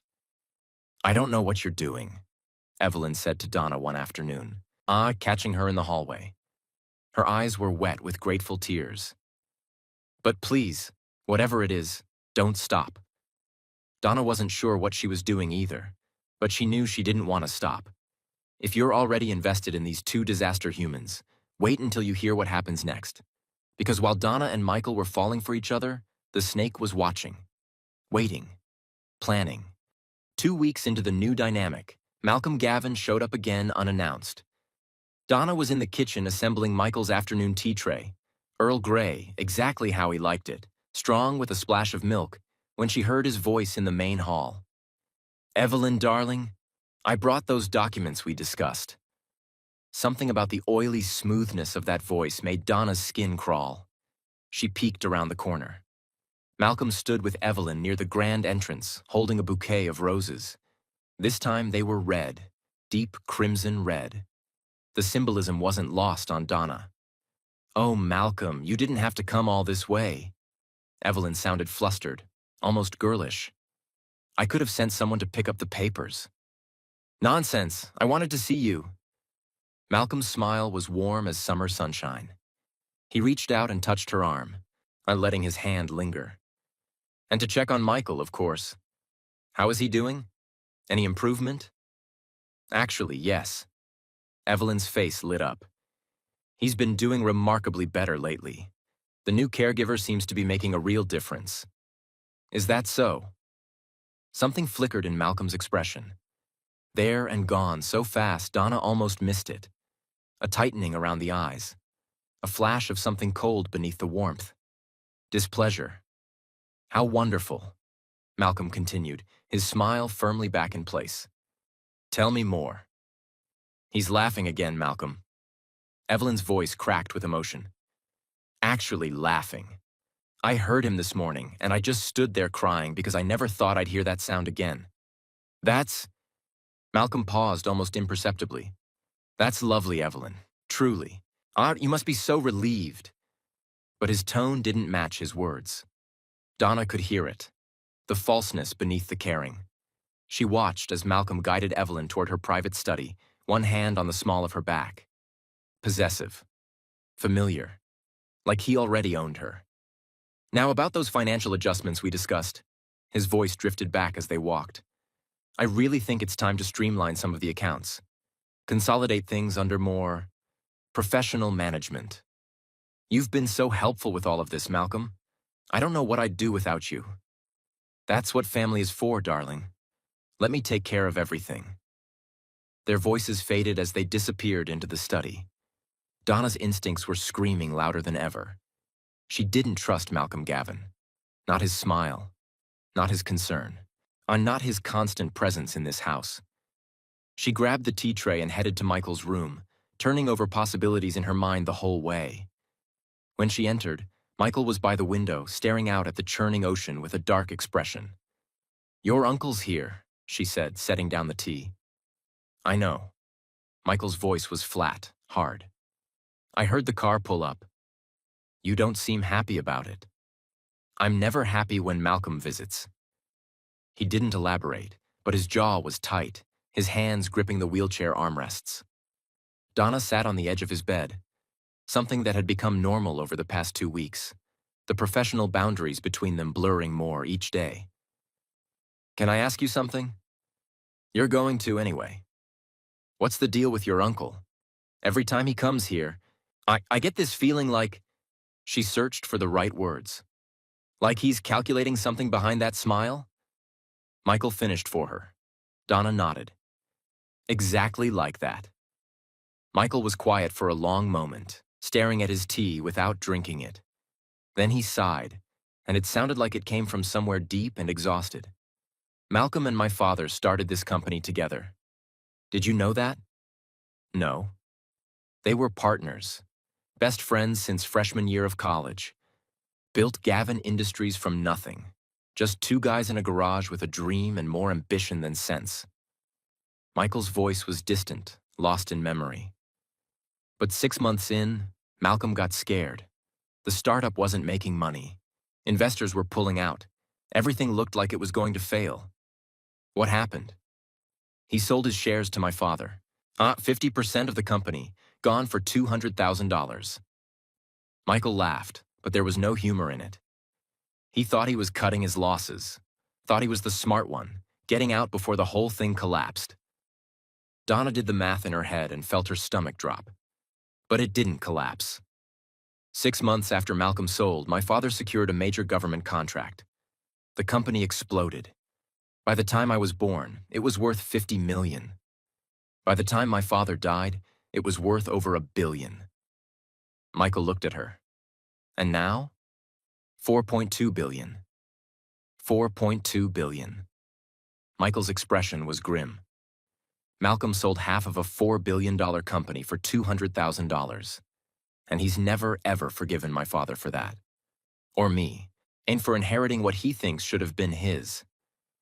Donna absorbed this, pieces clicking together in her mind. So when he shows up with flowers and smiles and helpful suggestions, he wants it back. He's always wanted it back. The money, the company, the life he thinks should have been his. Michael's eyes were hard. A chill ran down Donna's spine. Your mother, she said slowly, who's been lonely since your father died, who's vulnerable after watching you suffer for 2 years, who's being charmed every single week with flowers and attention and offers to help with her burden. Michael met her eyes. Understanding passed between them like an electric current. I think he wants to date my mom or something so he can get closer to the funds. Now you see why I don't trust him. Donna thought about what she'd overheard. Even financial adjustments, consolidating accounts, Malcolm guiding Evelyn toward her study with documents in his hands and honey on his tongue. It didn't seem to her like he just wants to Michael's mom. They had been talking about signing some documents ever since Malcolm had been coming around. She had her suspicions, and it made her want to vomit. Michael, I think he's... A knock at the door interrupted her. Malcolm appeared in the doorway, that warm smile firmly in place. His eyes swept over the room, taking in Donna sitting on the bed, the casual intimacy of her position near Michael, the tea service between them. Something flickered in his gaze, something sharp and assessing. Michael, how wonderful to see you looking so well. He strolled into the room without being invited, moving like he owned the place. And Miss Ponce. Still here, I see. Still here, Donna confirmed flatly. My nephew must be treating you better than he treated the others. Most caregivers don't last this long. Your nephew is full of surprises. Malcolm's smile didn't waver, but his eyes sharpened almost imperceptibly. Isn't he just? He walked around the room like he was taking inventory, stopped by the window where Michael had been sitting, looked out at the view. I was just discussing some business matters with your mother. Nothing you need to worry about, of course. Just some account restructuring that would make things easier for her. What kind of restructuring? Michael's voice was carefully neutral. Nothing complicated. Just moving some funds to accounts I can manage on her behalf. Take some of the burden off her shoulders. Malcolm's tone was smooth as silk, reasonable as a snake offering an apple. She's been under so much stress with your situation. My situation. Your recovery, Malcolm amended smoothly. Which is going wonderfully from what I hear. Miss Ponce must be quite skilled. Something about the way he said skilled made Donna want to take a shower. He turned that calculating gaze on her, studying her like she was a puzzle to be solved, or a threat to be eliminated. Tell me, Miss Ponce, how did you get into nursing? It takes a special kind of person to care for someone in Michael's condition. Donna felt the trap in the question, but couldn't quite identify it. I've always wanted to help people, she said carefully. My mother was sick for a long time before she passed. I learned a lot taking care of her. How admirable. His eyes didn't leave her face. And where did you train? Donna's heart stuttered. Was he suspicious? Did he know something? Malcolm. Michael's voice cut through like a blade, sharp and final. Miss Ponce isn't here for an interrogation. Just making conversation, nephew, getting to know the staff. But Malcolm's eyes stayed on Donna a moment too long before he turned away. Well, I should get back to Evelyn. Those documents won't sign themselves. He left with a casual wave, but the temperature in the room seemed to rise when he was gone, like a pressure had been released. The moment his footsteps faded down the hall, Donna turned to Michael. He's up to something. I can feel it in my bones. I know. Your mother is signing documents for him, financial documents, every week, more and more. I've heard. But she says it's just documents to grant him access to some part of the company so he can help her manage not to sign over shares and stuff. Michael's jaw tightened with frustration. My mom has always been trusting of people, but even if she were wrong, there's nothing I can do from this chair. I can barely manage my own life, let alone protect my mother from a predator in an expensive suit. That's not true. Isn't it? He gestured at his legs, at the wheelchair, at his whole diminished existence. Look at me, Donna. I can't walk. I can't run the company. I can barely get through the day without you forcing me to eat and take my medication. What exactly am I supposed to do against someone like Malcolm? Donna stood up, walked over to where he sat, knelt down so they were at eye level, her hands gripping the arms of his wheelchair. You're supposed to fight, she said fiercely, her eyes blazing into his. You're not dead, Michael. You're not buried. You're sitting right here, breathing, thinking, strategizing. You have a brain that built a $4 billion company. Use it. It's not that simple. It's exactly that simple. Her voice intensified. You told me fencing is about distance, about knowing when to advance and when to retreat. So retreat if you have to. Watch, gather information, wait for the right moment. And then? And then you strike. She grabbed his hand, clean now, the pink polish long gone. He'd scrubbed it off the morning after their truce, though not before Rita had taken that photo for posterity that she swore would never see the light of day. I'll help you. I don't know how yet, but I'll help you figure out what Malcolm is doing and how to stop him. I'll be your legs and your eyes. Michael stared at her, at this woman who had stormed into his life, painted his nails as petty revenge, made him laugh for the first time in 2 years, and was now kneeling in front of him like a warrior ready for battle. Why? He asked softly. Why do you care so much about my problems? Donna thought about it, thought about all the reasons she could give. The job, the money, the clean slate they'd agreed to. But the truth was simpler than any of that. Because you deserve someone in your corner, she said. Someone who's not afraid of you, who's not trying to use you, who actually gives a damn about what happens to you. Her voice softened. And right now, that someone is me. Michael's hand tightened around hers. Okay, he said finally. Let's fight. Over the next week, things intensified on every front. Donna started paying closer attention to Malcolm's visits. She lingered in hallways, listened at doors when she could do it without being obvious, watched Evelyn's face for signs of manipulation. What she found worried her deeply. Malcolm was visiting more frequently now, 3 times a week instead of once. He brought gifts, jewelry now, not just flowers. He took Evelyn to dinner at expensive restaurants. He called her darling and touched her constantly, her hand, her shoulder, the small of her back. And Evelyn was falling for it. He's so attentive, she confided to Donna one afternoon, a dreamy look in her eyes. So understanding. He lost his wife 5 years ago, you know. He understands what it's like to be lonely. Donna wanted to scream, wanted to shake this elegant, intelligent woman and tell her she was being played. But she had no proof. Nothing concrete, just instinct and suspicion. Do you trust him, Mrs. Gavin? She asked carefully. Of course I do. He's family. He's been my rock through all of this. Has he asked you to sign anything recently? Evelyn hesitated almost imperceptibly.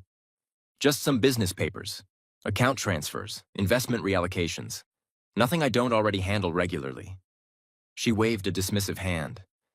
Malcolm's just helping me manage things while Michael recovers. Donna's heart sank. Michael's mom was pretty, but looked like she lacked the brains to protect this empire, or she was just weak for a man. That night, she reported everything to Michael. He's moving faster, Michael said grimly, his expression dark. He must have some kind of timeline he's working toward. What do you mean? I don't know yet, but Malcolm doesn't do anything without a reason. If he's accelerating his moves, it's because something is coming, something that might interfere with his plans. They were in his room, sitting close together in the darkness. Donna on the edge of his bed, her legs tucked under her. Michael in his wheelchair, pulled up beside her so close their knees almost touched. Somewhere over the past 3 weeks, this had become their ritual. These late-night conversations, this closeness, this sharing of secrets and fears. What could interfere with his plans? Donna asked. Michael was quiet for a moment. Then he said, Me. You. If I were to recover significantly, if I were to take control of the company again. His eyes met hers in the dim moonlight. Malcolm's access to my mother, to the money, to the power, would be severely limited, maybe cut off entirely. Understanding dawned on Donna's face. He's racing against your recovery. All he heard is that I'm laughing more, and suddenly he's running here and there. A small, secret smile crossed Michael's face. I wonder what he would do if he knows what's actually happening. Donna went still. What is actually happening? Michael was quiet for a long, charged moment. Then he gripped the arms of his wheelchair, pushed himself up, not just lifting, standing, shaky, uncertain, his arms trembling with effort as he gripped the chair for support, but standing, on his own 2 feet. Donna's hand flew to her mouth. Oh my God, I'm Michael. I've been practicing at night, he said, his voice strained. When everyone's asleep. For about a month now. A month? You've been able to do this for a month? It started after the night you painted my nails. After you fell on me and... He paused, and even in the darkness, she could see the color rise in his face. After I felt something I hadn't felt in 2 years. After she'd fallen on him. After that moment of physical contact that had proven his body wasn't as broken as everyone believed. Why didn't you tell anyone? Donna demanded. Why didn't you tell your mother? Your doctors? Because I was afraid to hope. His voice cracked slightly. Every time I've hoped since the accident, I've been crushed. I didn't want to tell anyone, didn't want to see hope in their eyes, only to disappoint them again. To disappoint myself again. Sit down before you fall down, Donna ordered, her nursing instincts kicking in. He lowered himself back into the chair, breathing hard. Donna stared at him. This changes everything, she said slowly. If you're recovering, if you can walk again, I'm not there yet. I can stand for maybe a minute. Walk a few steps if I'm holding on to something. It's progress, but it's slow. But it is progress. Michael, this is incredible. Keep your voice down. But he was smiling. I don't want anyone to know yet. Not until I'm ready. Ready for what? His expression hardened with determination. To take back everything that's mine, the company, my life, my future. He looked at her, and his eyes softened. I have reasons to fight now that I didn't have before. Donna's breath caught, but they were so close in the darkness. Close enough that she could see the amber flecks in his eyes even in the dim light. Close enough to feel the warmth radiating from his body. Michael, you saved me, Donna. His voice was quiet, raw, honest. I was drowning. I'd given up on everything. And then you stormed in here, threw my attitude back in my face, painted my nails hot pink, and made me remember what it felt like to want something. What do you want? The question hung between them. Michael reached out, brushed a loose braid away from her face, let his fingers linger against her cheek. I want to live, he said softly. I want to fight for my company. I want to protect my mother from Malcolm. His thumb traced her cheekbone. And I want you. Donna's heart was pounding so hard she could barely hear herself think. Like we shouldn't, she started. I'm your caregiver. There are professional boundaries. I don't care about boundaries. Michael, do you want me to stop? She should say yes. Should remind him of all the reasons this was complicated, dangerous, probably a terrible idea. But she couldn't. No, she whispered. Don't stop. His hand curved around the back of her neck, drew her closer. And then they were kissing. Not the gentle, exploratory kiss she might have expected. This was fierce, desperate, hungry. Two people who had been fighting their way toward each other for weeks finally crashing together. Donna's hands gripped his shoulders, his fingers tangled in her braids. The kiss deepened, grew more urgent, like they were both trying to pour years of loneliness into this single moment of connection. When they finally broke apart, both gasping for breath, Michael rested his forehead against hers. Stay, he said. Not like that. Just stay, talk to me. She should go back to her room, should maintain at least some professional distance. But she stayed. They talked until 3 in the morning. About everything. About nothing. Michael told her about his father. About the pressure of taking over a billion-dollar company at 25 when he still felt like a kid. About the expectations that crushed him and the accident that nearly killed him. I was supposed to propose that night, he said at one point, his voice distant with memory. Her name was Chloe. We'd been together for 3 years. The ring was in my jacket pocket. I was going to ask her at dinner. Donna's chest tightened. What happened? The deer happened. But the accident happened. He shrugged, but she could see the old pain beneath the casual gesture. She stayed for 3 months after, tried to be supportive. But I was so angry, so bitter. I said terrible things to push her away, and eventually, she left. She left. I don't blame her. I made it impossible to stay. Do you still love her? Michael was quiet for a long moment, considering the question seriously. I thought I did. For a long time after, I thought the only thing that could save me was her coming back. That if she just walked through that door, everything would be okay again. He looked at Donna. But now I think I was just lonely and scared and holding on to something familiar because everything else had changed so drastically. What about now? Now. His eyes held hers, warm and certain. Now I think maybe the best things come from the most unexpected places. Donna's breath caught in her throat. Before she could respond, he asked, "What about you? Any ex-fiancés lurking in your past waiting to show up and complicate things?" She laughed, grateful for the lighter tone. No ex-fiancés, a few bad decisions in college that I'd rather not discuss, but nothing serious. What were you like in college? Ambitious, focused, completely obsessed with my future. She smiled at the memory. My mom used to say I was going to save the world one patient at a time. She was so proud when I got into nursing school. Your mom sounds amazing. She was. Donna's voice softened with love and grief intertwined. She was the most incredible person I've ever known. Strong, brave. She fought cancer for 2 years and never once felt sorry for herself. Never complained. Never gave up. Until the end. Until the very end. Tears pricked at Donna's eyes. She made me promise to finish what I started. Made me swear I would have a career and live a life she could be proud of. And your father? Donna's jaw tightened. Something shuddered in her expression. Pain, anger, betrayal all flickering across her face before she locked it down. That's a story for another night, she said, forcing her voice to stay even. I don't want to ruin this one with family drama.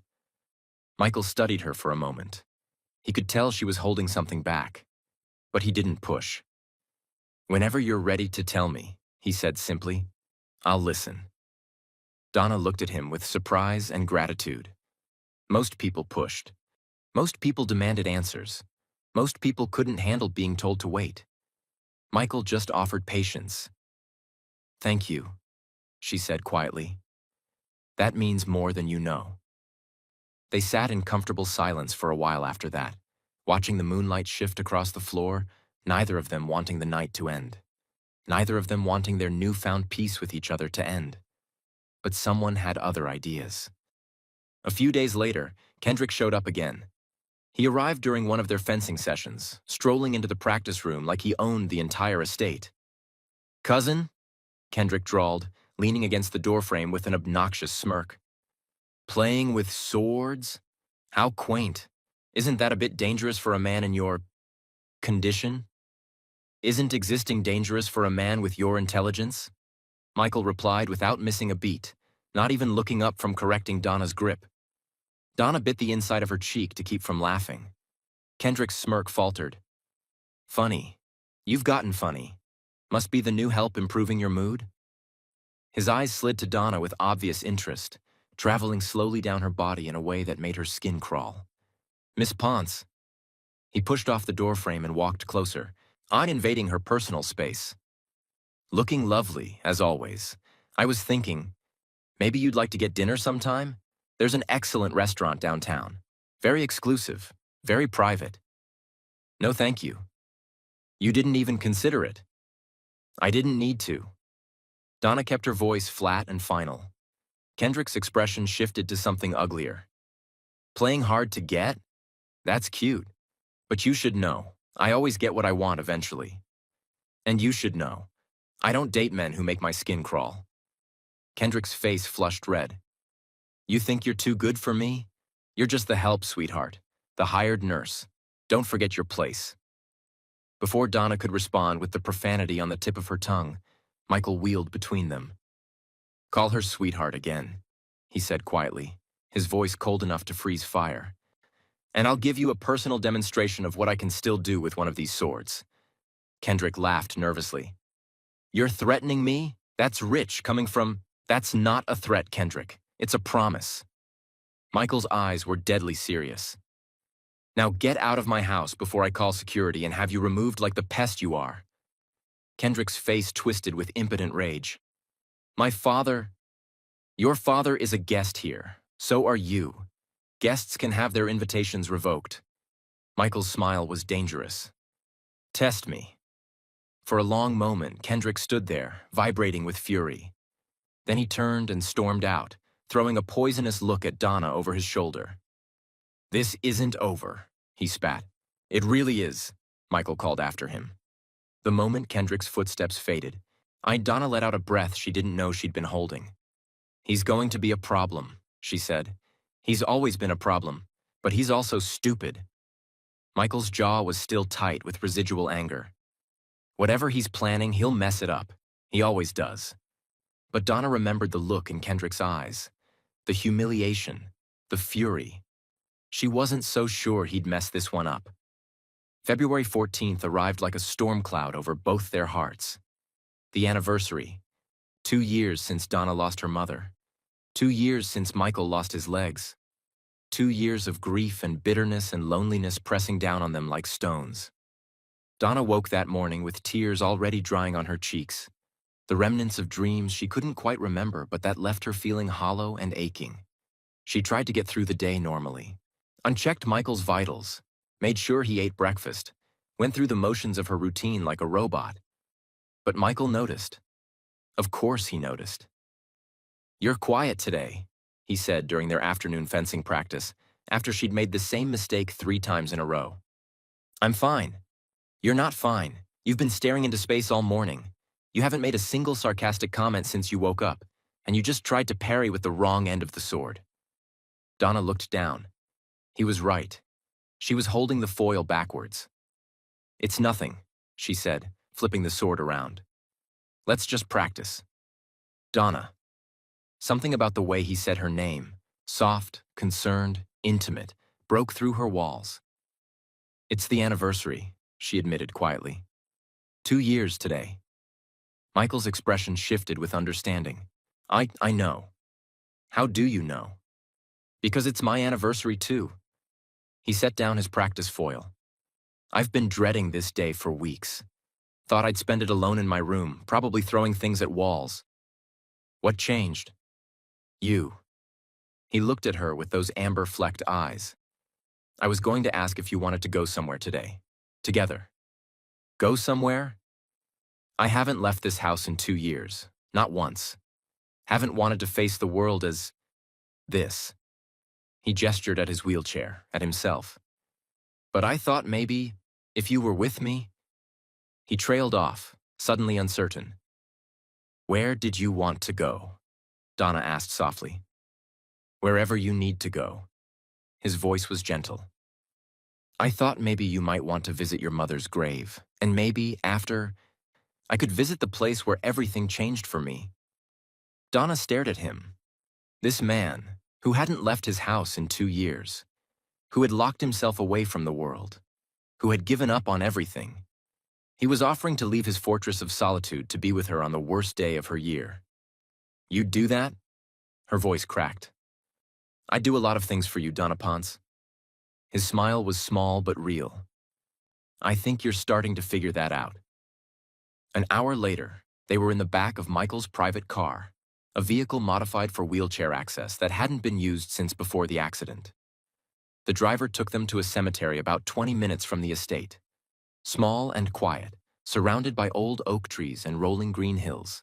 Peaceful in a way that made Donna's heart ache.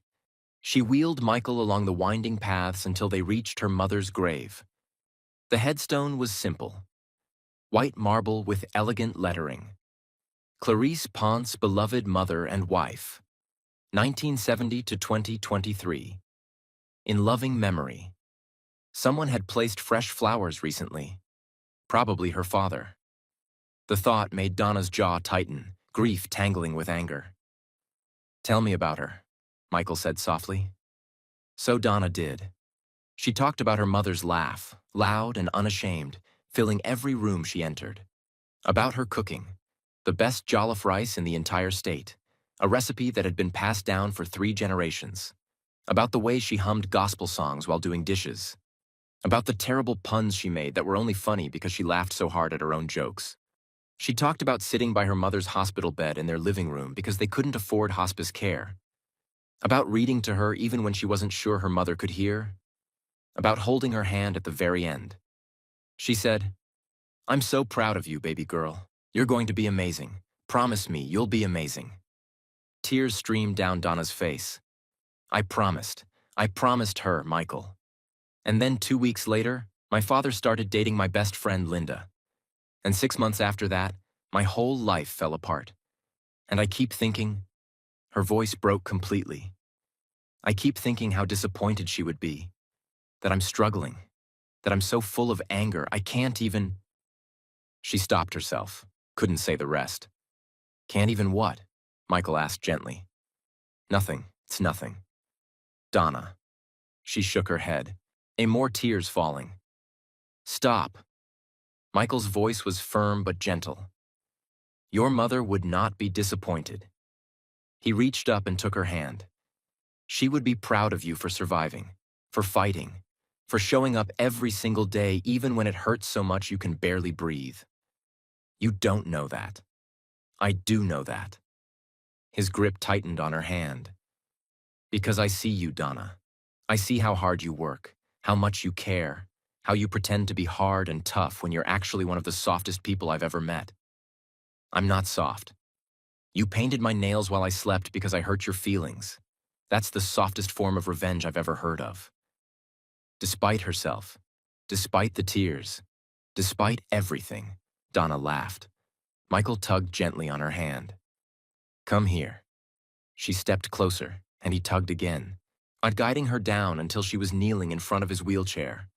Her knees pressed into the soft cemetery grass. Her face came level with his. Your mother wanted you to be amazing, he said, his voice low and intense. And you are. Maybe not in the way you planned. Maybe not with everything figured out yet. But you brought a bitter, broken man back to life. You made me laugh for the first time in 2 years. You made me want to fight again. His hand came up to cup her face, thumb brushing away her tears. You're amazing, Donna. You just can't see it yet. She stared at him through blurred vision. At this man who had been her enemy, then her patient, then her friend, and now something more. Michael, I'm going to kiss you now, he said quietly. If that's okay. She nodded, unable to speak. He cradled her face in both hands, his thumbs tracing her cheekbones, wiping away the tears that kept falling. His fingers slid into her braids, tilting her head up slightly. And then he leaned forward and pressed his lips to hers. The world went absolutely silent. It wasn't a perfect kiss. She was crying. He was in a wheelchair. They were kneeling in the middle of a cemetery on the anniversary of the worst days of both their lives. But it was real. It was honest. It was two people choosing to hold on to each other instead of drowning separately. His lips were soft against hers, gentle at first, almost questioning. But when she leaned into him, when her hands came up to grip his shoulders, the kiss deepened, grew more urgent, more desperate. Like they were both trying to pour years of loneliness into this single moment of connection. Donna kissed him back with everything she had. All her grief, all her anger, all her hope, all the feelings she'd been fighting for weeks now. When they finally pulled apart, both of them were trembling. Thank you for letting me do this, Michael admitted, his voice rough. We have done it before. Yes, it's just, I didn't think I deserved it. I'd convinced myself that no one could ever want me like this. He gestured at the wheelchair. Broken. Useless. Half a man. Donna grabbed his face in both hands, forcing him to look at her. You are not half a man.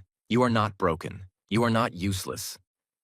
Her eyes blazed with fierce certainty. You are Michael Gavin. You are brilliant and frustrating and impossible, and you made me laugh when I thought I'd forgotten how. You are everything, do you hear me? Everything. Something cracked open in his expression. Vulnerability. Wonder. Hope. I want to live, he said, his voice barely a whisper. I haven't wanted that in 2 years, but I want it now, because of you. Then live. Her thumbs stroked his cheeks. Fight for your company. Fight for your mother. Fight for your future. And you? Will you be part of that future? Donna leaned forward and kissed him again. Soft this time. A promise. You said it yourself, you only give up on life when you're 6 feet under, she murmured against his lips. As long as we're above ground, we're fighting. Together, just like I promised. Michael pulled her closer, wrapping his arms around her, holding on like she was the only thing keeping him anchored to the earth. Together, he repeated. I like the sound of that. They stayed like that for a long time, holding each other in front of her mother's grave. The 2 weeks after the cemetery were the happiest of Donna's life. She and Michael didn't try to hide their relationship. Couldn't have even if they'd wanted to. The way they looked at each other gave everything away. Rita noticed first. She walked into the fencing room to find them laughing together, Michael's hand resting on the small of Donna's back as he corrected her stance and raised one knowing eyebrow. About time, was all she said. Evelyn noticed next. She found them having breakfast together, Michael actually smiling as Donna teased him about his coffee order. Ma then burst into tears of joy right there in the dining room. My boy, she kept saying, hugging Michael so tight he complained he couldn't breathe. My boy is back. Even the other staff members noticed the change. The house felt different. Lighter, like someone had thrown open all the curtains and let fresh air sweep away 2 years of darkness and dust. And somewhere in those 2 weeks, Donna fell completely, irrevocably, terrifyingly in love. It happened in small moments, like when Michael insisted on practicing a complicated parry with her for 2 hours straight, getting frustrated, then laughing at himself for expecting perfection from a beginner. Like when she caught him practicing standing in the middle of the night, his face set with determination, his arms shaking with effort but his jaw locked with absolute refusal to give up. Like when he remembered her coffee order without being told. Black with 2 sugars, just like her mother used to make. Like when he held her after a nightmare about her mom, not saying anything, not offering empty platitudes, just being there. Present, solid, real, small moments. But they added up to something huge, something that scared her as much as it thrilled her. Then came the visit that changed everything. It happened on a random Tuesday afternoon. Donna was in the kitchen reviewing Michael's medication schedule when Rita appeared in the doorway. Miss Ponce? Rita's expression was carefully neutral. You have visitors. Donna frowned. Visitors? I didn't. Then she heard the voices in the main hall. Warren's voice, uncertain and pleading, and Linda's voice, soft and worried. And underneath both, a baby's fussing. Donna's blood went cold. She walked to the main hall like she was walking to her own execution. And there they were. Warren, looking older than the last time she'd seen him, stress lines carved deep around his eyes. Linda clutching the baby against her chest, her own eyes red like she'd been crying. And the baby. Donna couldn't bring herself to think of her as a sister. Couldn't wrap her mind around that word. This child was her father's daughter with another woman. Linda's daughter. A stranger's baby who happened to share some of her DNA. Not her sister. She refused to let that word take root in her heart. 8 months old now. Chubby cheeks, curly hair that was finally starting to grow in, and big brown eyes that lit up like fireworks the moment they landed on Donna. Da, da, da, the baby babbled, her whole body straining forward. Little arms reaching desperately. Da, da, da. Donna's heart clenched painfully. She knew that sound, knew what it meant. The baby wasn't saying Dada. She was saying the closest thing her 7-month-old mouth could manage to Donna. She was calling for her, reaching for her, wanting her. And Donna felt sick with how much she wanted to reach back. What are you doing here? Her voice came out cold, hard, a shield against the emotions threatening to overwhelm her. Warren stepped forward, hands raised like he was approaching a wild animal. Harmony's been upset ever since you left. Really upset. She cries all the time. Won't sleep through the night anymore. The only thing that calms her down is looking at pictures, Linda interrupted softly. Pictures of you and her together. From when you'd play with her when you thought we weren't looking. Donna's shield cracked. They'd known? They'd seen her sneaking moments with the baby? I have a whole album on my phone, Linda continued, her voice trembling. You making her laugh. You feeding her when I was too tired. You rocking her to sleep when she wouldn't settle for anyone else. Donna wanted to scream that this baby wasn't hers to rock, wasn't hers to feed, wasn't hers to love. This was Linda's child, Warren's child, not Donna's anything. But her heart wasn't listening to her head. I know you don't believe me, Linda said, tears spilling down her cheeks. I know you think I'm a terrible person, but I see how much you love her. And she loves you too, Donna. She's miserable without you. The baby, Harmony, was crying now. Real tears, her little face red and scrunched up with distress, still reaching for Donna with desperate, grasping hands. Da da da da da da. Every cry felt like a knife to Donna's heart. She's not my sister, Donna told herself fiercely. I'm not her big sister. I'm nothing to her. I'm nothing to any of them. But the words felt hollow, false, like a lie she was telling herself because the truth was too painful to accept. Warren moved closer. Donna, please. I know I've made mistakes. Unforgivable mistakes. I know I hurt you in ways I can never fully repair. But please, his voice broke. Please don't punish Harmony for my failures. She's innocent. She just wants what? Donna's voice cracked. Her big sister? Is that what you were going to say? Warren flinched. I'm not her big sister. The words tasted like ash in Donna's mouth. I'm not anything to her. She's your daughter, Dad. Yours and Linda's. I'm just the leftover from your first family, the one you threw away. That's not true. You need to leave. Donna's voice was barely holding together. Leave, please. I can't do this right now. Linda looked devastated. Warren looked like his heart was breaking in real time. But they turned to go. Harmony screamed, not just crying anymore. Screaming, thrashing in Linda's arms, reaching for Donna with everything she had. The baby didn't care about Donna's semantics. Didn't care that Donna refused to call her sister. Didn't understand the complicated web of betrayal and grief that made their connection so painful. She just knew she wanted Donna. And Donna was letting her go. The sound followed them all the way out the door. The moment the front door closed, Donna's legs gave out. She slid down the wall, back scraping against the expensive wallpaper, and crumpled to the floor. Drew her knees to her chest, wrapped her arms around herself, and sobbed. Deep, ugly, soul-wrenching sobs that tore out of her like something dying. She didn't hear the wheelchair approaching. Didn't notice until Michael was there, lowering himself carefully from his chair to the floor beside her, wrapping his arms around her shaking body. I wanted to hold her, Donna gasped through her tears. I wanted to hold that baby so badly, Michael. Did you hear her? She was calling my name. She knows who I am. A sob cut her off. I heard, he said quietly, holding her tighter. She thinks I'm her sister. She doesn't understand that I can't, that I won't. Donna shook her head violently.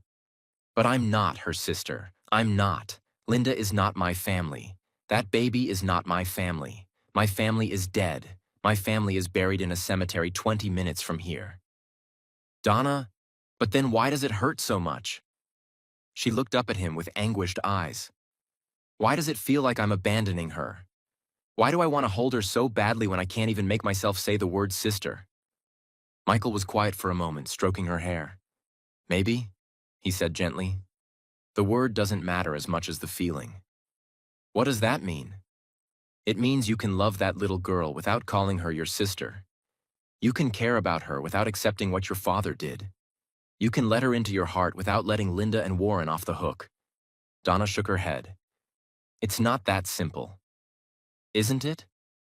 Michael tilted her chin up so she had to look at him. You're punishing yourself, Donna. That baby reaches for you because you made her feel safe. That's not about labels. That's about love. I can't love her. If I love her, I have to accept. You don't have to accept anything except that an 8-month-old child loves you and needs you. His voice was firm but gentle. Everything else, the forgiveness, the labels, the reconciliation, that can come later. Or never. It's your choice. But don't let your anger at your father rob you of something beautiful. Donna stared at him through blurred vision. When did you get so wise? I've had a lot of therapy. Some of it stuck. He smiled slightly. Also, I've watched you fight so hard against loving someone who clearly loves you back.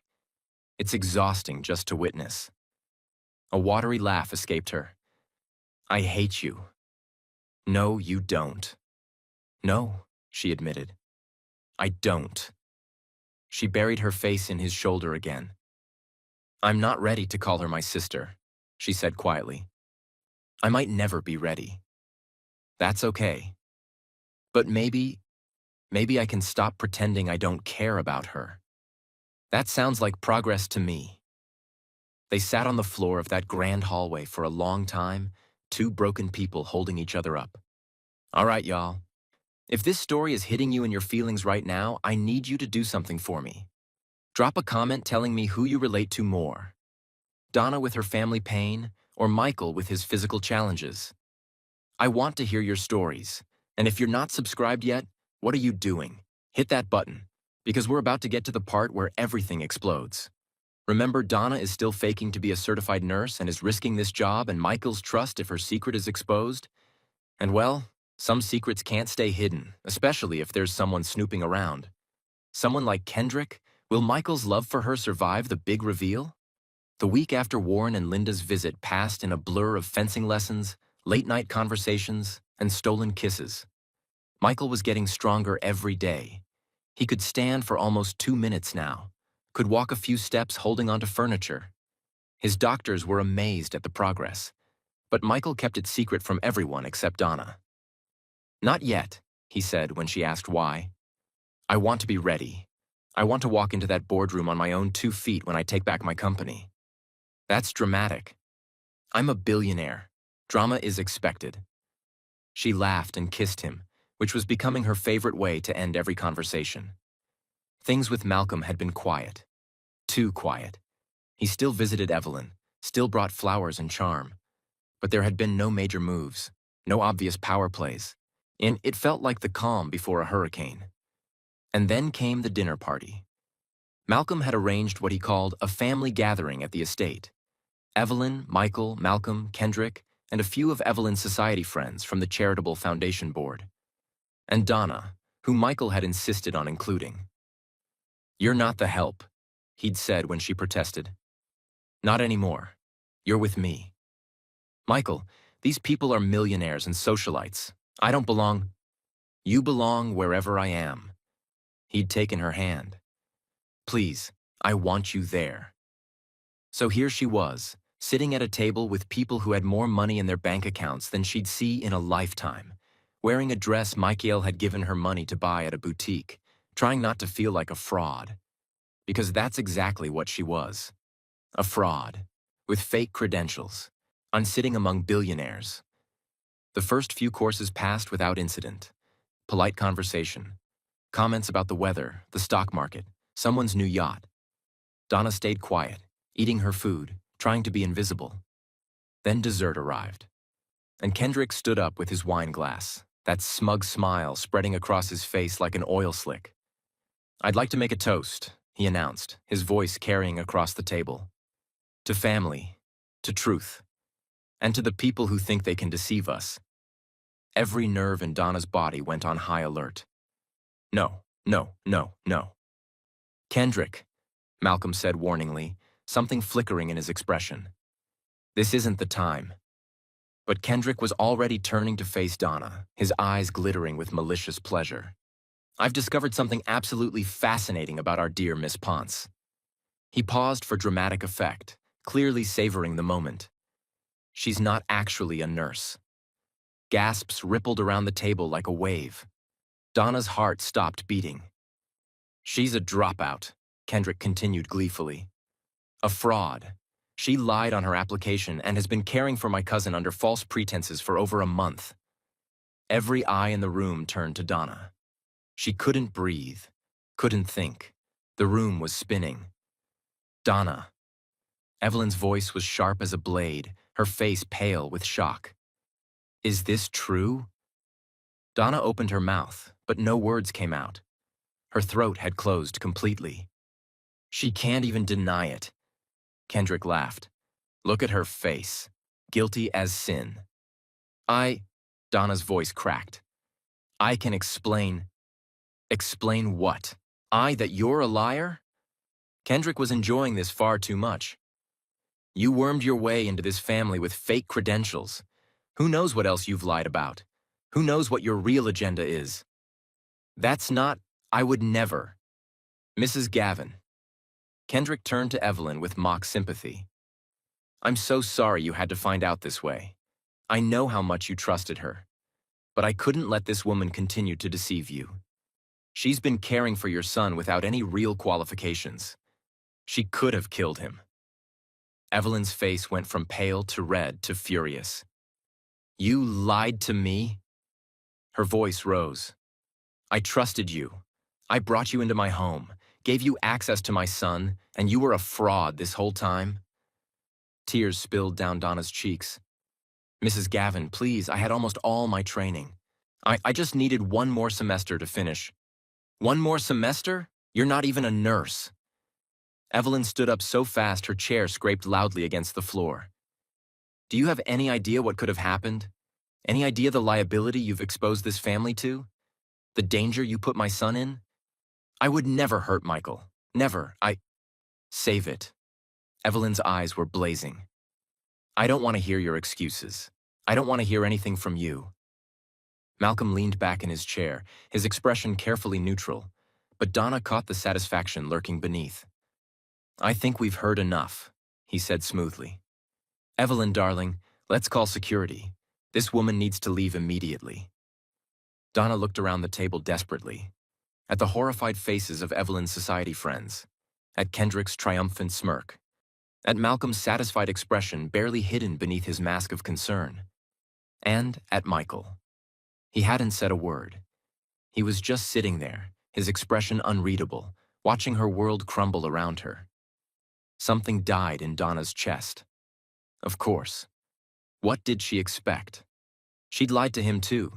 She'd been lying to everyone from the very beginning. Why would he defend her? Why would anyone? You're right, she said, her voice breaking. You're all right. I lied. I needed the money to finish my degree, and I lied, and I'm sorry. I'm so sorry. She pushed back from the table, tears streaming down her face. I'll pack my things and leave tonight. She looked at Michael one last time, at the man she loved, the man she'd healed, the man she was about to lose forever.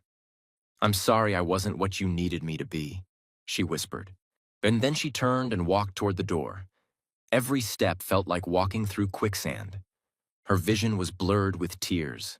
Her heart was shattering into a million pieces with every footfall.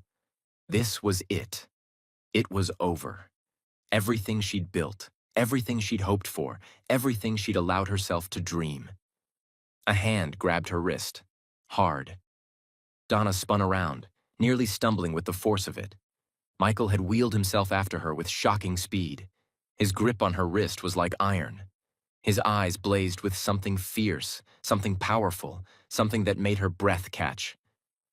Where do you think you're going? She tried to pull away. I have to leave. You heard them. I'm a fraud. You're not leaving. Michael, I said you're not leaving. The command in his voice shocked her into absolute stillness. He didn't let go of her wrist. Instead, he turned his chair to face the table, pulling her with him. Everyone, listen carefully.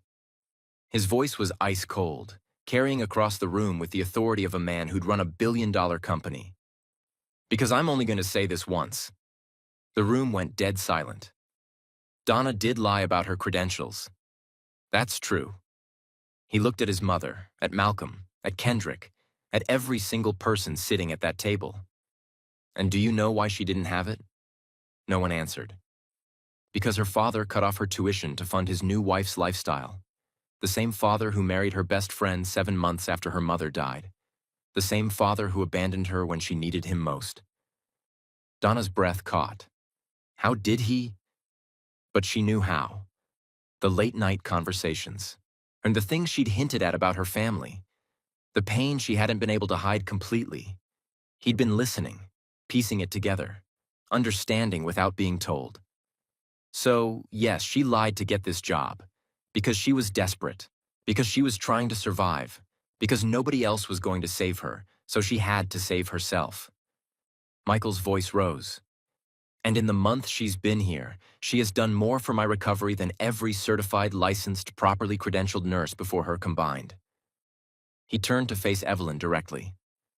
Mother, I was dying. Not physically. The accident took care of that part. But I was dying inside. I hadn't laughed in 2 years, hadn't wanted to live, hadn't cared about anything or anyone, including myself. His voice cracked slightly. And then this woman walked in.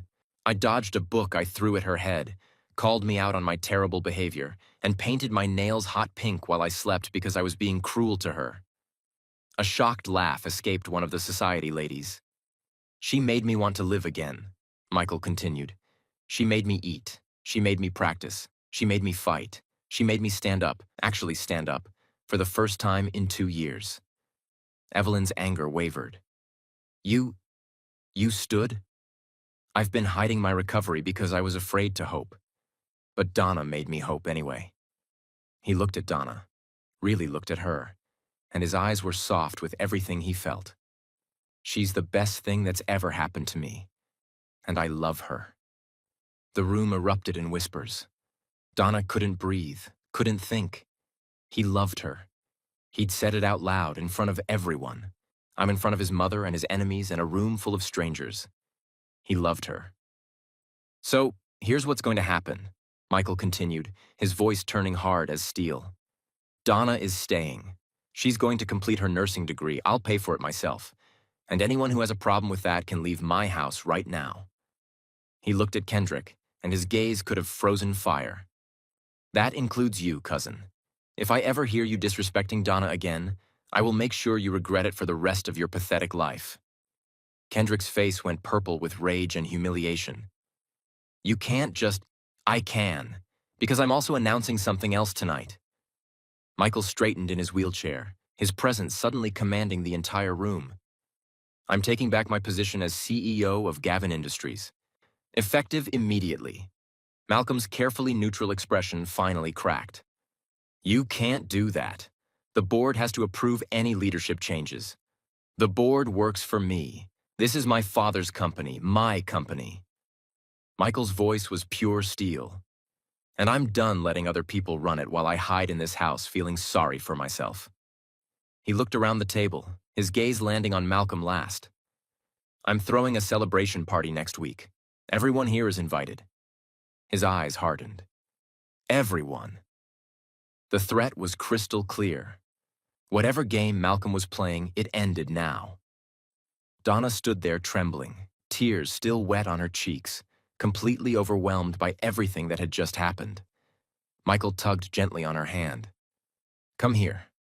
She stepped closer, and he pulled her down onto his lap. I'd right there in front of everyone. His arms wrapped around her waist, holding her close. I love you, he said, quiet enough that only she could hear. I don't care about your credentials. I don't care what anyone else thinks. I love you. All of you. Donna buried her face in his shoulder. I love you too, she whispered back. I'm sorry I didn't tell you about the school thing. I was afraid. I know why you didn't tell me. And it doesn't matter. He pressed a kiss to her hair. You're not alone anymore, Donna. Whatever comes next, we face it together. She held on to him and cried. But this time, the tears weren't from despair or humiliation or shame. They were from relief, from gratitude, from a love so overwhelming she didn't know her heart could hold it all.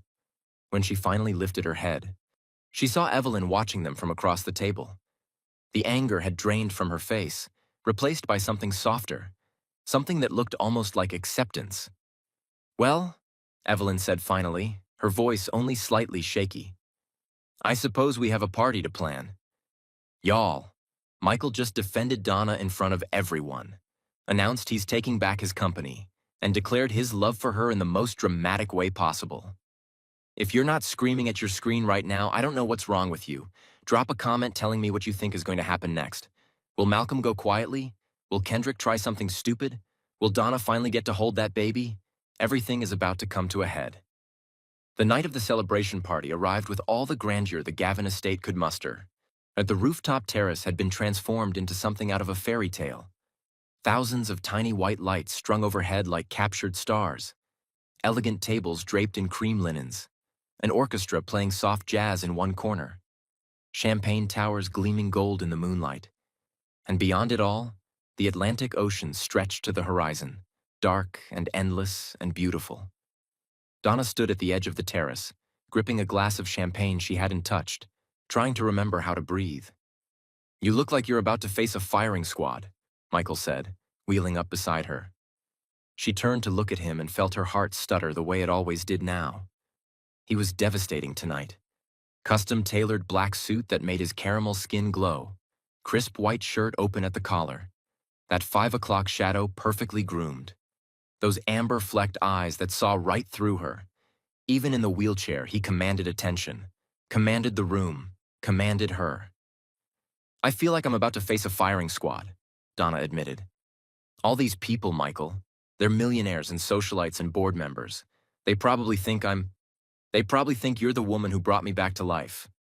He took her free hand, intertwining their fingers. "And if any of them have a problem with you, they can take it up with me.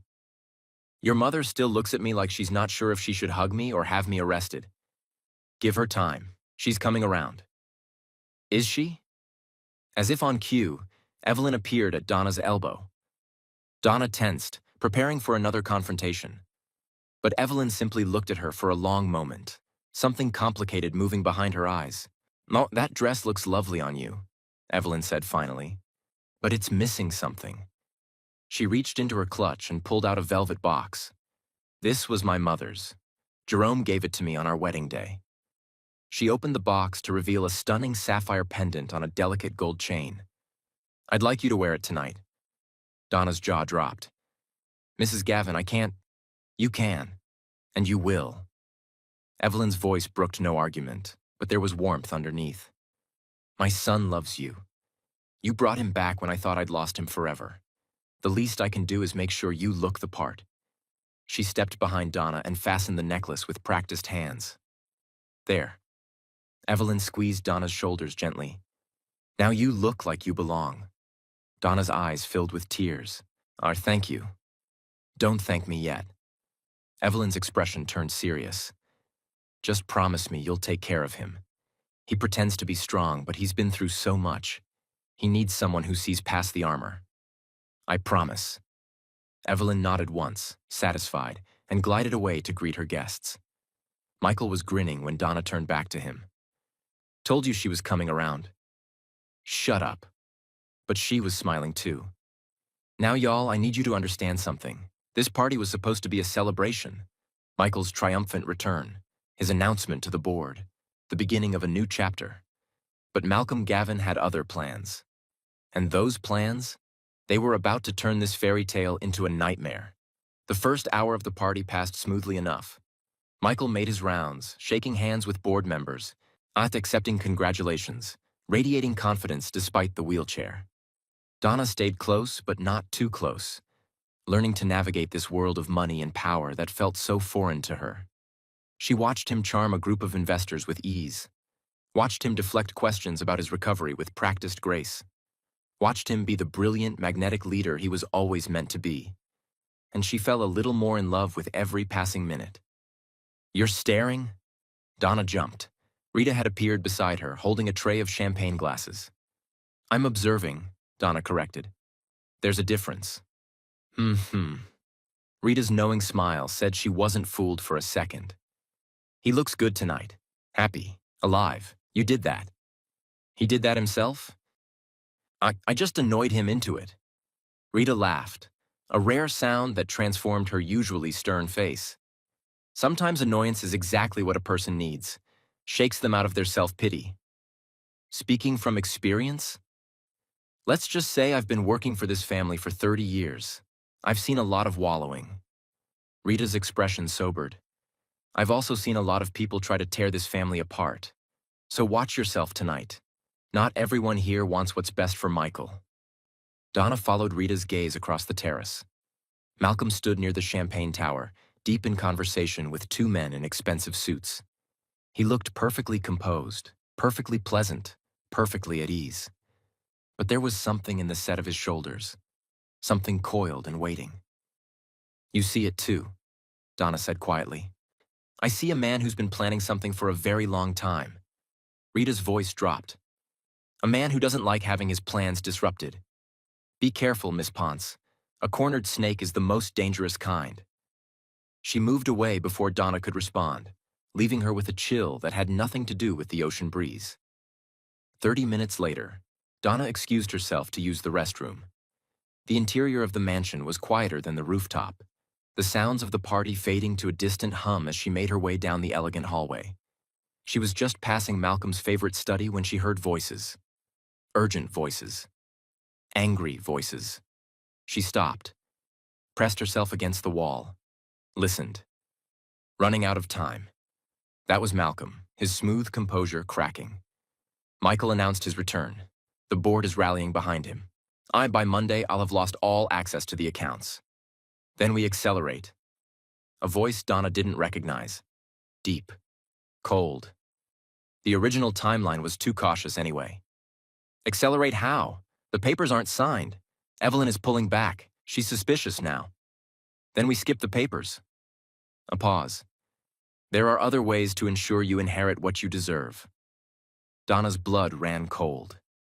Inherit. They were talking about inheritance, which meant they were talking about... You're suggesting what I think you're suggesting? Malcolm's voice was strange, not horrified, calculating.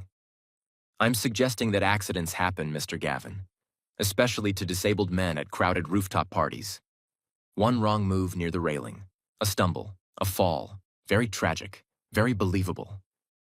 Donna's hand flew to her mouth, trapping the gasp before it could escape. And they were planning to end Michael, tonight, at his own party. And if someone interferes, Malcolm asked, then they have an accident too. The nurse, perhaps. She's been a thorn in your side since she arrived. She has, but she's also useful as a scapegoat. When Michael falls, she'll be the obvious suspect. The fraud who wormed her way into the family. The gold digger who couldn't wait for her payday. Donna's legs trembled. She needed to move. Needed to warn Michael. Needed to... What about my son? Malcolm continued. Kendrick knows nothing of this. Keep it that way. Plausible deniability. He thinks we're just managing accounts, nothing more. Good. He's useful but unreliable. He doesn't have the stomach for... A floorboard creaked under Donna's foot. The voices stopped. Did you hear that? Malcolm asked sharply. But Donna didn't wait to hear more. She ran. Her borrowed heels clattered against the marble floor as she sprinted down the hallway. Behind her, she heard the study door open, heard Malcolm's voice calling out.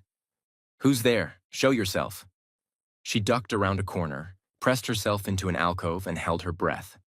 Footsteps approached, paused, then retreated. Probably one of the catering staff, the unknown voice said dismissively. Let's focus. We have a party to attend. More footsteps, the study door closing. Donna waited until her heartbeat stopped thundering in her ears. Then she slipped off her heels and ran barefoot toward the rooftop. She burst through the terrace doors like a woman possessed. Her eyes scanned the crowd frantically. Where was Michael? Where was... There, by the far railing, surrounded by board members. I laughing at something someone had said. Right next to a 3-story drop. Donna pushed through the crowd, ignoring the scandalized looks, the champagne she knocked out of someone's hand, the protests that followed in her wake. Michael! She reached him, grabbing his wheelchair handles. We need to talk, now, privately. He took one look at her face and his smile vanished. "Excuse me," he said to the board members, his voice suddenly sharp. "Family emergency." He didn't ask questions, didn't demand explanations. Just let her wheel him away from the crowd, away from the railing, away from the edge of death. They ducked into a quiet corner near the service entrance. "What happened?" Michael's voice was low and urgent. "You're shaking." "Malcolm." Donna's voice trembled. "I heard him talking to someone in the study. They're planning to—" She couldn't say it. "They're going to— Going to what?" "Donna, talk to me." Before Donna could respond, Malcolm appeared at Michael's elbow. "Nephew." His smile was warm as ever, not a hint of the monster lurking beneath. "Wonderful party. The board members are impressed. They're saying your return might be exactly what the company needs. That's the goal." Michael's voice was perfectly pleasant, perfectly normal. "Thank you for being here, Uncle. I know how busy you've been. Family first, always." Malcolm's eyes flickered to Donna. "Miss Ponce, you look lovely tonight." "Thank you." The words felt like glass in her throat. "I hope you're enjoying yourself. After all the drama of the past few weeks, you deserve a night of celebration." Drama. Like destroying her reputation at dinner, but like planning her boyfriend's murder. "I'm having a wonderful time," Donna managed. Malcolm's smile widened. "Excellent. Michael, there's someone I'd like you to meet, an investor from Singapore, very interested in the company's expansion plans." "Of course." Michael began to wheel himself forward, then paused. "Donna, would you mind getting me some water? All this talking is making me parched." "Sure thing." She forced a smile.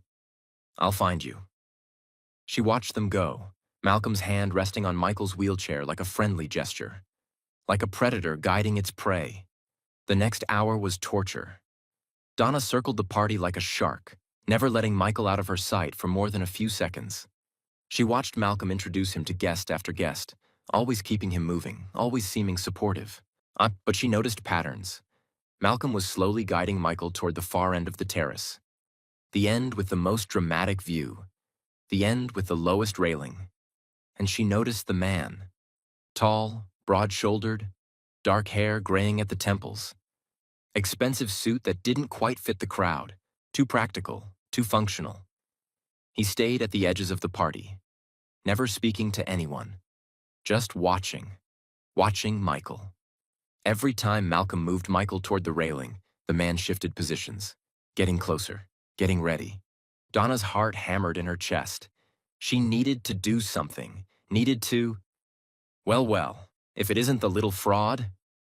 Kendrick materialized beside her, champagne in hand, that smug smile firmly in place.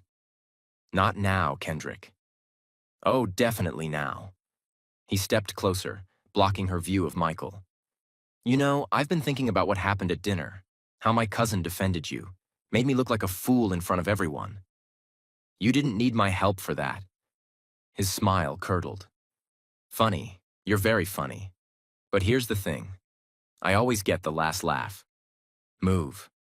"I don't think I will." He stepped closer still, crowding her space. "See, I know something you don't know. Something about tonight. Something that's going to change everything." Donna's blood went cold. "What are you talking about?" "Just that by the end of this party, you and my dear cousin are going to learn a very important lesson." His breath reeked of champagne.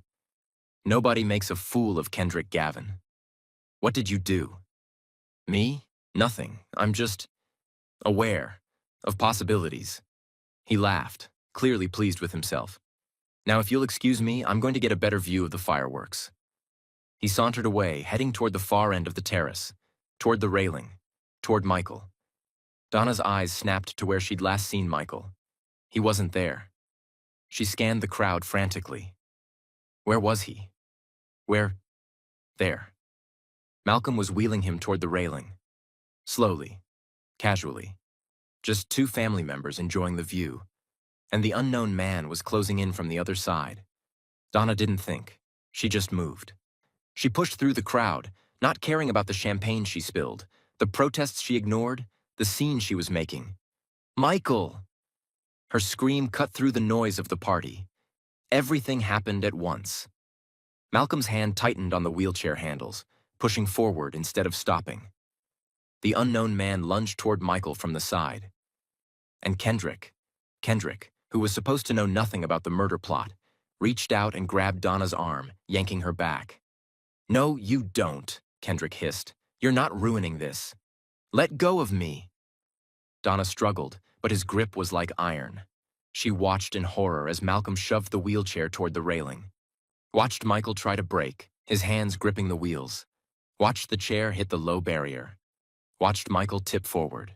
"I know!" The scream tore from her throat as she wrenched herself free from Kendrick with a strength she didn't know she had. She ran, but she wasn't going to make it. She was too far. Michael was going over. Malcolm was stepping back, his face a mask of false horror. The unknown man was already melting into the crowd. Michael was going to die, and then Michael grabbed the railing, not just grabbed it, gripped it, with both hands, his arms straining, his body half over the edge. And then he did something impossible. He pushed himself up, pushed himself back, pushed himself onto his feet. The crowd gasped in collective shock. Michael stood there, swaying, gripping the railing for support, but standing. On his own 2 feet, at the edge of a 3-story drop. "What?" Malcolm's face went white. "How are you?" "Surprise, sought Uncle." Michael's voice was steady despite the obvious strain. "The reports of my disability have been greatly exaggerated." And then Donna was there, slamming into him from behind, wrapping her arms around his waist, pulling him back from the edge with every ounce of strength she possessed. They stumbled backward together. Michael's legs buckled. He wasn't strong enough yet to stand for long, and they both went down in a tangle of limbs. But they went down away from the edge. Away from death. Alive. The next few minutes were chaos. Security swarmed the rooftop. Guests screamed and scattered. Someone called the police. Malcolm tried to run. He didn't get far. 4 security guards tackled him before he reached the service entrance. The unknown man was grabbed at the main door, his fake invitation immediately flagged as a forgery. And Kendrick stood frozen in the middle of the chaos, his face a mask of confusion and dawning horror. "I didn't know," he kept saying. "I swear I didn't know. I thought we were just scaring them.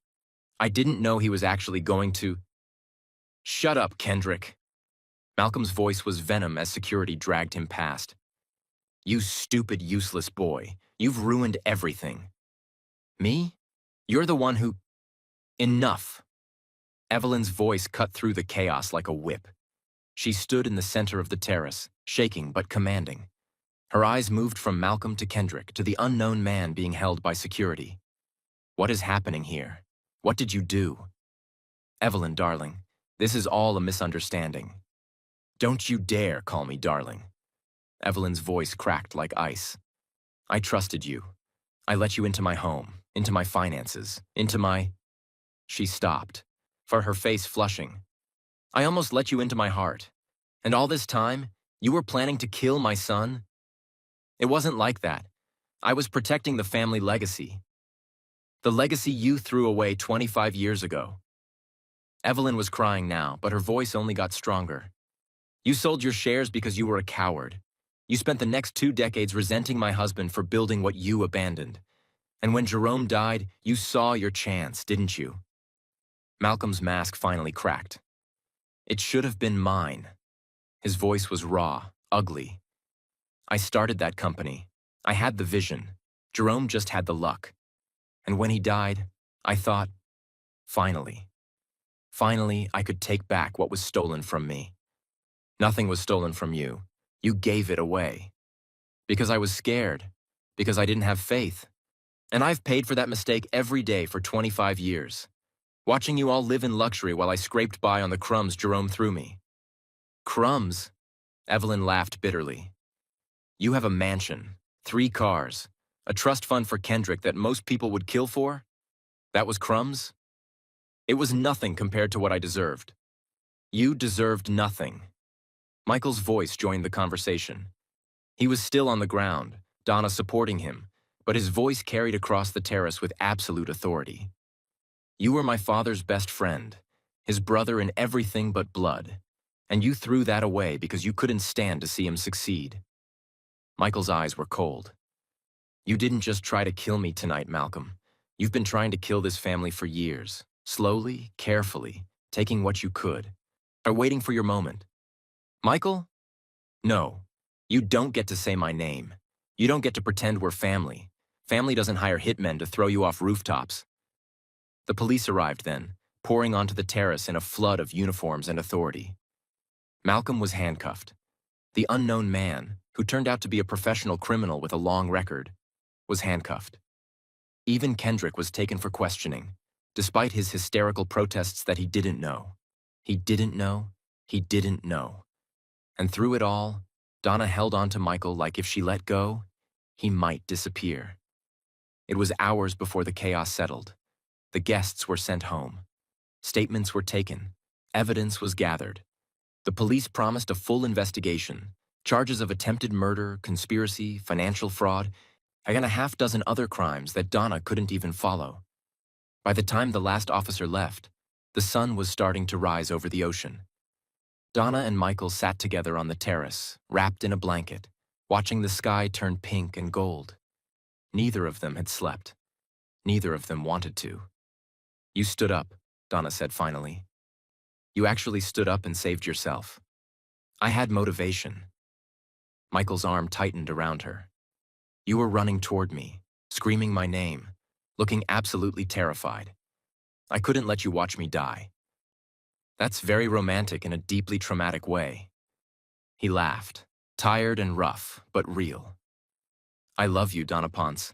Have I mentioned that recently? Not in the last few hours. I love you. I'm going to keep saying it until you get tired of hearing it. I don't think I'll ever get tired of hearing it. They sat in comfortable silence for a while, watching the sunrise paint the ocean in shades of fire. Then Michael spoke again. I want to marry you. Donna's heart stopped. What? I want to marry you. He shifted to face her, wincing slightly.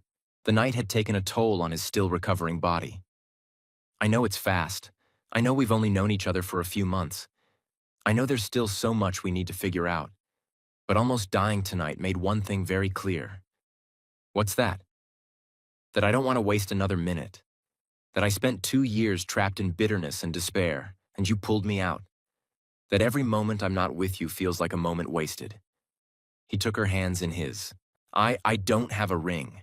This isn't planned. This is just me, asking you to spend the rest of your life annoying me and painting my nails and making me laugh. Tears streamed down Donna's face.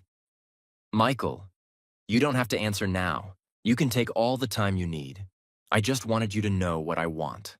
What I've wanted since you knelt in front of my wheelchair and told me I wasn't broken. Donna looked at him. At this man who had been her enemy, her patient, her friend, her love. At the face that had been frozen in bitterness and was now soft with hope. Yes, she said. His eyes widened. Yes? Yes, I'll marry you, you dramatic, impossible, infuriating man. She was laughing and crying at the same time. But we're doing it properly, with a ring.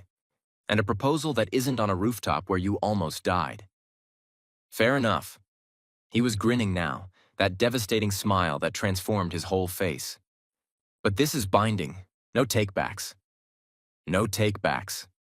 He kissed her then, with the sunrise blazing behind them and the ocean singing below, and a future stretching out before them that neither of them had dared to imagine. When they finally broke apart, both of them were crying. There's one more thing I want, Michael said. What's that? I want you to make peace with your father. Donna's joy flickered. Michael, hear me out. He squeezed her hands. I'm not saying you have to forgive him. I'm not saying you have to pretend everything is okay.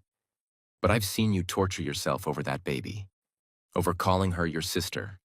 And I don't want you to carry that weight into our marriage. I don't know if I can. You can. His voice was certain.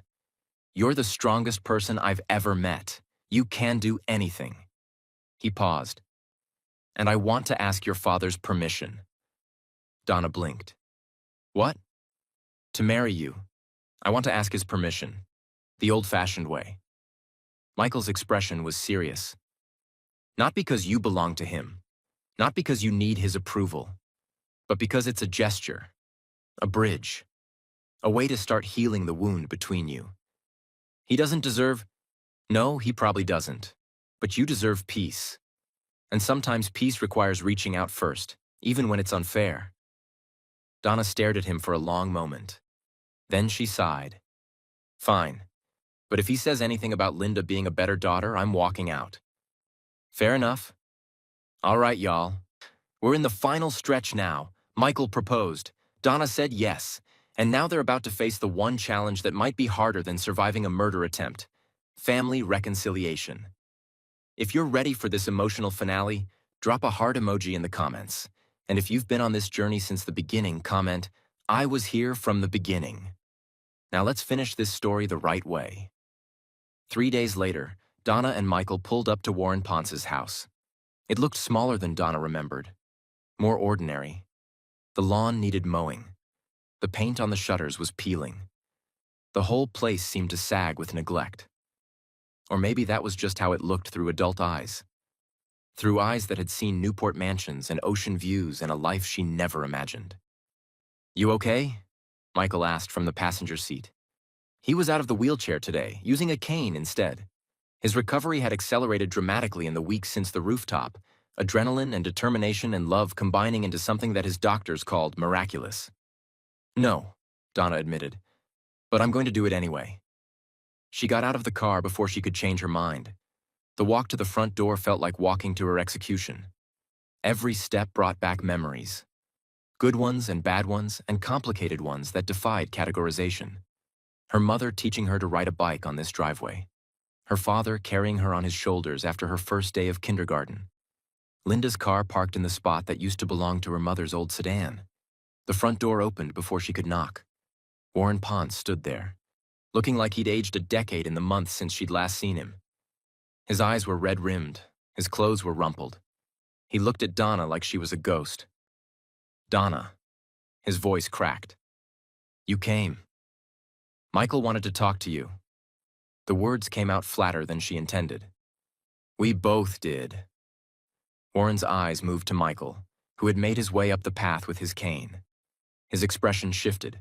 Recognition, respect, something like hope. Mr. Gavin, I've read about what happened at your party. I'm glad you're all right. Thank you. Michael's voice was formal but not unfriendly. May we come in? Warren stepped aside. The inside of the house was worse than the outside. Dishes piled in the sink, laundry scattered across furniture, the TV playing some children's show to an empty room.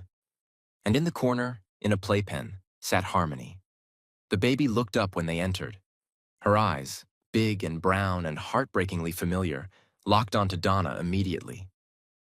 Her voice was quieter than before, sadder, like she'd given up hope. Donna's heart cracked. Where's Linda? She heard herself ask. Warren's face crumpled. She left, 2 weeks ago, said she couldn't handle everything. The stress, the baby, me. Donna blinked. She left? Took her things and went to her mother's. Said she'd be back when she figured things out, but... Warren shrugged helplessly. I don't think she's coming back. Donna looked around the house again.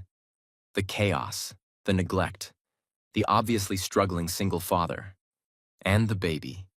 The baby who was still watching her with those sad, hopeful eyes. Harmony's voice was tiny, uncertain. Something broke inside Donna. Not in a bad way. In the way that ice breaks in spring. In the way that walls break when they're finally ready to let sunlight in. She walked to the playpen, knelt down, looked at the baby, really looked at her, for the first time without anger or resentment or fear. Hey, little one, she whispered. I'm sorry I went away. I'm sorry I left you. Harmony's face transformed, that sad uncertainty melting into pure, radiant joy. She reached up with both arms, straining toward Donna with everything she had. Donna picked her up. The moment that warm little body settled against her chest, Donna started crying. Harmony grabbed her braids, as she always did, nestled into her shoulder, let out a little sigh of pure contentment. Like coming home. My sister, Donna whispered, the word finally fitting right in her mouth. My baby sister. Warren was crying too. Michael was smiling, and Harmony was babbling happily against Donna's shoulder, finally at peace. The conversation that followed was long and painful and necessary. Warren apologized. Really apologized. Not the half-hearted excuses he'd offered before, but a genuine reckoning with his failures. I was selfish, he said, tears streaming down his face. I was so lost after your mother died. So lonely. And when Linda showed interest, I grabbed onto her like a life raft without thinking about how it would hurt you. You married my best friend, Dad, 7 months after Mom's funeral. I know. God, I know. I've known it was wrong from the beginning. But I was so afraid of being alone that I couldn't see straight. He shook his head. And then I cut off your tuition. Let Linda convince me that you were fine, that you'd figure it out, that we needed the money for the baby. I told myself it was temporary, that I'd make it right eventually. But I never did. No, you didn't. I'm sorry, Donna. I'm so sorry. I know those words aren't enough. I know I can't undo what I did. But I need you to know that I love you. I've always loved you. I was just too weak and too stupid to show it properly. Donna sat with Harmony on her lap, the baby playing contentedly with her braids. She listened to her father's apologies, weighed them against years of hurt. And finally, slowly, she nodded. I'm not ready to forgive you, she said honestly. Maybe I never will be completely. What you did broke something in me that might never fully heal. Warren's face crumpled. But, Donna continued, I'm tired of being angry. I'm tired of carrying this weight, and I don't want Harmony to grow up watching her father and sister hate each other. Sister? Warren's voice was barely a whisper. You said, my sister. Donna looked down at Harmony, who grinned up at her with gummy joy. She's my sister. I've been fighting that truth for months because accepting it felt like betraying Mom. But it doesn't. Loving Harmony doesn't mean I love Mom any less. It just means I have more room in my heart than I thought. Michael reached over and squeezed her hand, pride and love shining in his eyes. Mr. Ponce, he said, drawing Warren's attention, I have something to ask you. Warren straightened, clearly nervous. Ben, yes? I love your daughter, more than I've ever loved anyone in my life. She saved me when I didn't think I was worth saving. She challenged me, annoyed me, painted my nails hot pink while I slept, and made me want to live again. A small laugh escaped Warren despite his tears. I want to marry her, Michael continued. I'm going to marry her, whether you approve or not. But I would like your blessing. Not because Donna needs your permission, but because I believe in family. Even broken family. And I want to start this marriage by building bridges, not burning them. Warren looked at Donna, at Michael, at Harmony, happily ensconced in her big sister's arms. You have my blessing, he said, his voice thick with emotion. You have it completely. Please. He swallowed hard. Please take care of her. She deserves someone who sees how special she is. I know she does. Michael smiled. I see it every day. Donna was crying again. Happy tears this time. Healing tears. She wasn't ready to forgive Warren completely. That would take time, maybe years, maybe forever. But she was ready to try. And that was enough for now. 6 months later, on a perfect spring afternoon, Donna Ponce became Donna Gavin. The wedding was held on the rooftop terrace of the Gavin estate. The same terrace where Michael had almost died, now transformed into a celebration of life and love and second chances. White roses everywhere. Soft music drifting on the ocean breeze. 200 guests gathered to witness what everyone was calling the love story of the decade. Donna wore her mother's wedding dress, altered to fit perfectly, and the sapphire pendant from Evelyn hung at her throat. Her braids were woven with tiny white flowers, still styled in her signature two buns with two braids framing her face. She'd never felt more beautiful in her life. And Michael was devastating. He stood at the altar. Stood. With only a slight lean on a sleek silver cane that looked more like a fashion statement than a medical device. His recovery had been remarkable, his determination to walk at his own wedding driving him through months of intensive physical therapy. When Donna appeared at the end of the aisle on Warren's arm, Michael started crying. He cried through the whole ceremony, through the vows, through the ring exchange, through the kiss that went on slightly too long and made all the guests laugh and cheer. And when the officiant pronounced them husband and wife, Donna was crying too. "We did it," she whispered against his lips. "We actually did it." Was there ever any doubt? Honestly, so much doubt. Same. He kissed her again. But we made it anyway. The reception was perfect. The speeches were touching. Evelyn talking about getting her son back, Rita making everyone cry with her memories of Michael as a child, Zaire, who had flown in from her new job in Atlanta, roasting Donna mercilessly while simultaneously declaring her the best friend anyone could ever have. But Donna's favorite moment came during the first dance.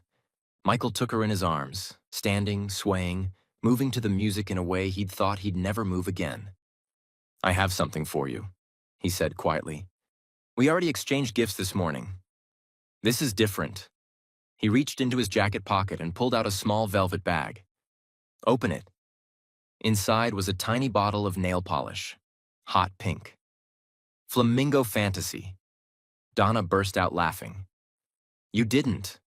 "I did. For our anniversary. Every year." He grinned. "I had to have a custom batch made. Apparently the original shade was discontinued." "You're ridiculous. You love me anyway." "Yeah." She kissed him softly. "I really do." They danced until the song ended and another began. Until the sun set over the ocean in a blaze of orange and pink. Until their feet hurt and their cheeks ached from smiling. And then, as the stars came out over Newport, they slipped away from their own reception to stand at the edge of the terrace. Not at the railing. They both avoided that spot now, as by unspoken agreement, but close enough to see the moonlight painting silver paths across the water. "Happy?" Michael asked. "More than I ever thought possible." Donna leaned into him. "Thank you." "For what?" "For being dramatic enough to need a nurse. For being stubborn enough to fight me. For being brave enough to love me." She looked up at him. "For giving me a reason to believe in happy endings. That goes both ways, you know." He pressed a kiss to her forehead. "You painted my nails and changed my life. I'd say we're even." She laughed. "Nowhere close to even. But we've got the rest of our lives to figure it out." "The rest of our lives." He smiled. "I like the sound of that." And so, y'all, that's where our story ends. I'm not with a perfect fairy tale where everyone lives happily ever after and nothing ever goes wrong again, but with something better, something real. Two broken people who found each other at their lowest moments and built something beautiful together. Epilogue. 1 year later, Donna sat in the nursery of the Gavin estate, rocking slowly in the chair that had once belonged to Michael's grandmother. In her arms, a sleeping newborn made soft snuffling sounds against her chest.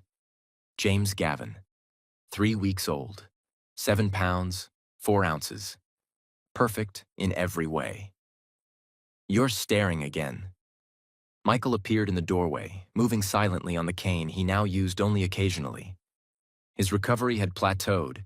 He would never run marathons or return to competitive fencing, but he walked steadily, independently, proudly. I can't help it," Donna whispered. "He's so beautiful. He looks like you. He has your eyes. Poor kid." Donna laughed softly, trying not to wake the baby. Michael crossed the room and knelt beside the rocking chair, carefully, slowly, but knelt, so he could see their son's face. "Hey, little man," he whispered. Your mom's been hogging you all morning.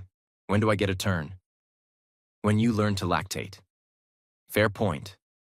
They sat together in comfortable silence, watching their son sleep. Outside, the spring sun painted the gardens in shades of green and gold. Rita said Harmony's coming to visit this weekend, Donna said. Warren's bringing her for the whole day. Good. She needs to meet her nephew properly. Things with Warren weren't perfect. Maybe they never would be. But they were better.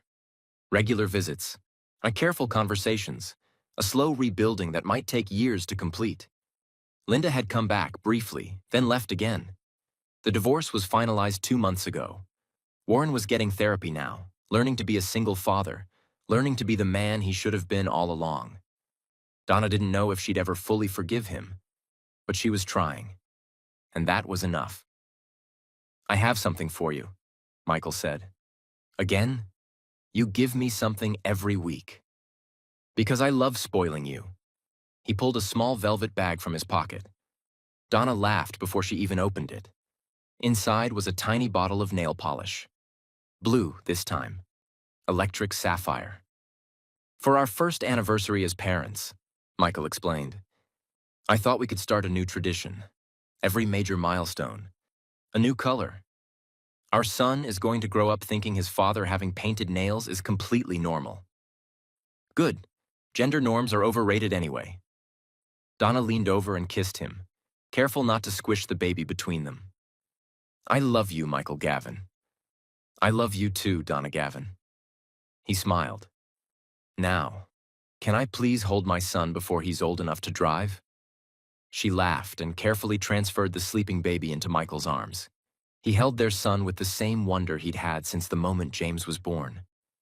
Like he couldn't believe this was real. Like he'd never imagined he could have something this precious. They stayed like that as the morning light grew stronger. A family, finally complete. Built from broken pieces and stubborn hope and a love strong enough to survive anything. If you made it to the end of this story, thank you for being here. This journey with Donna and Michael has been incredible, and I couldn't have done it without all of you.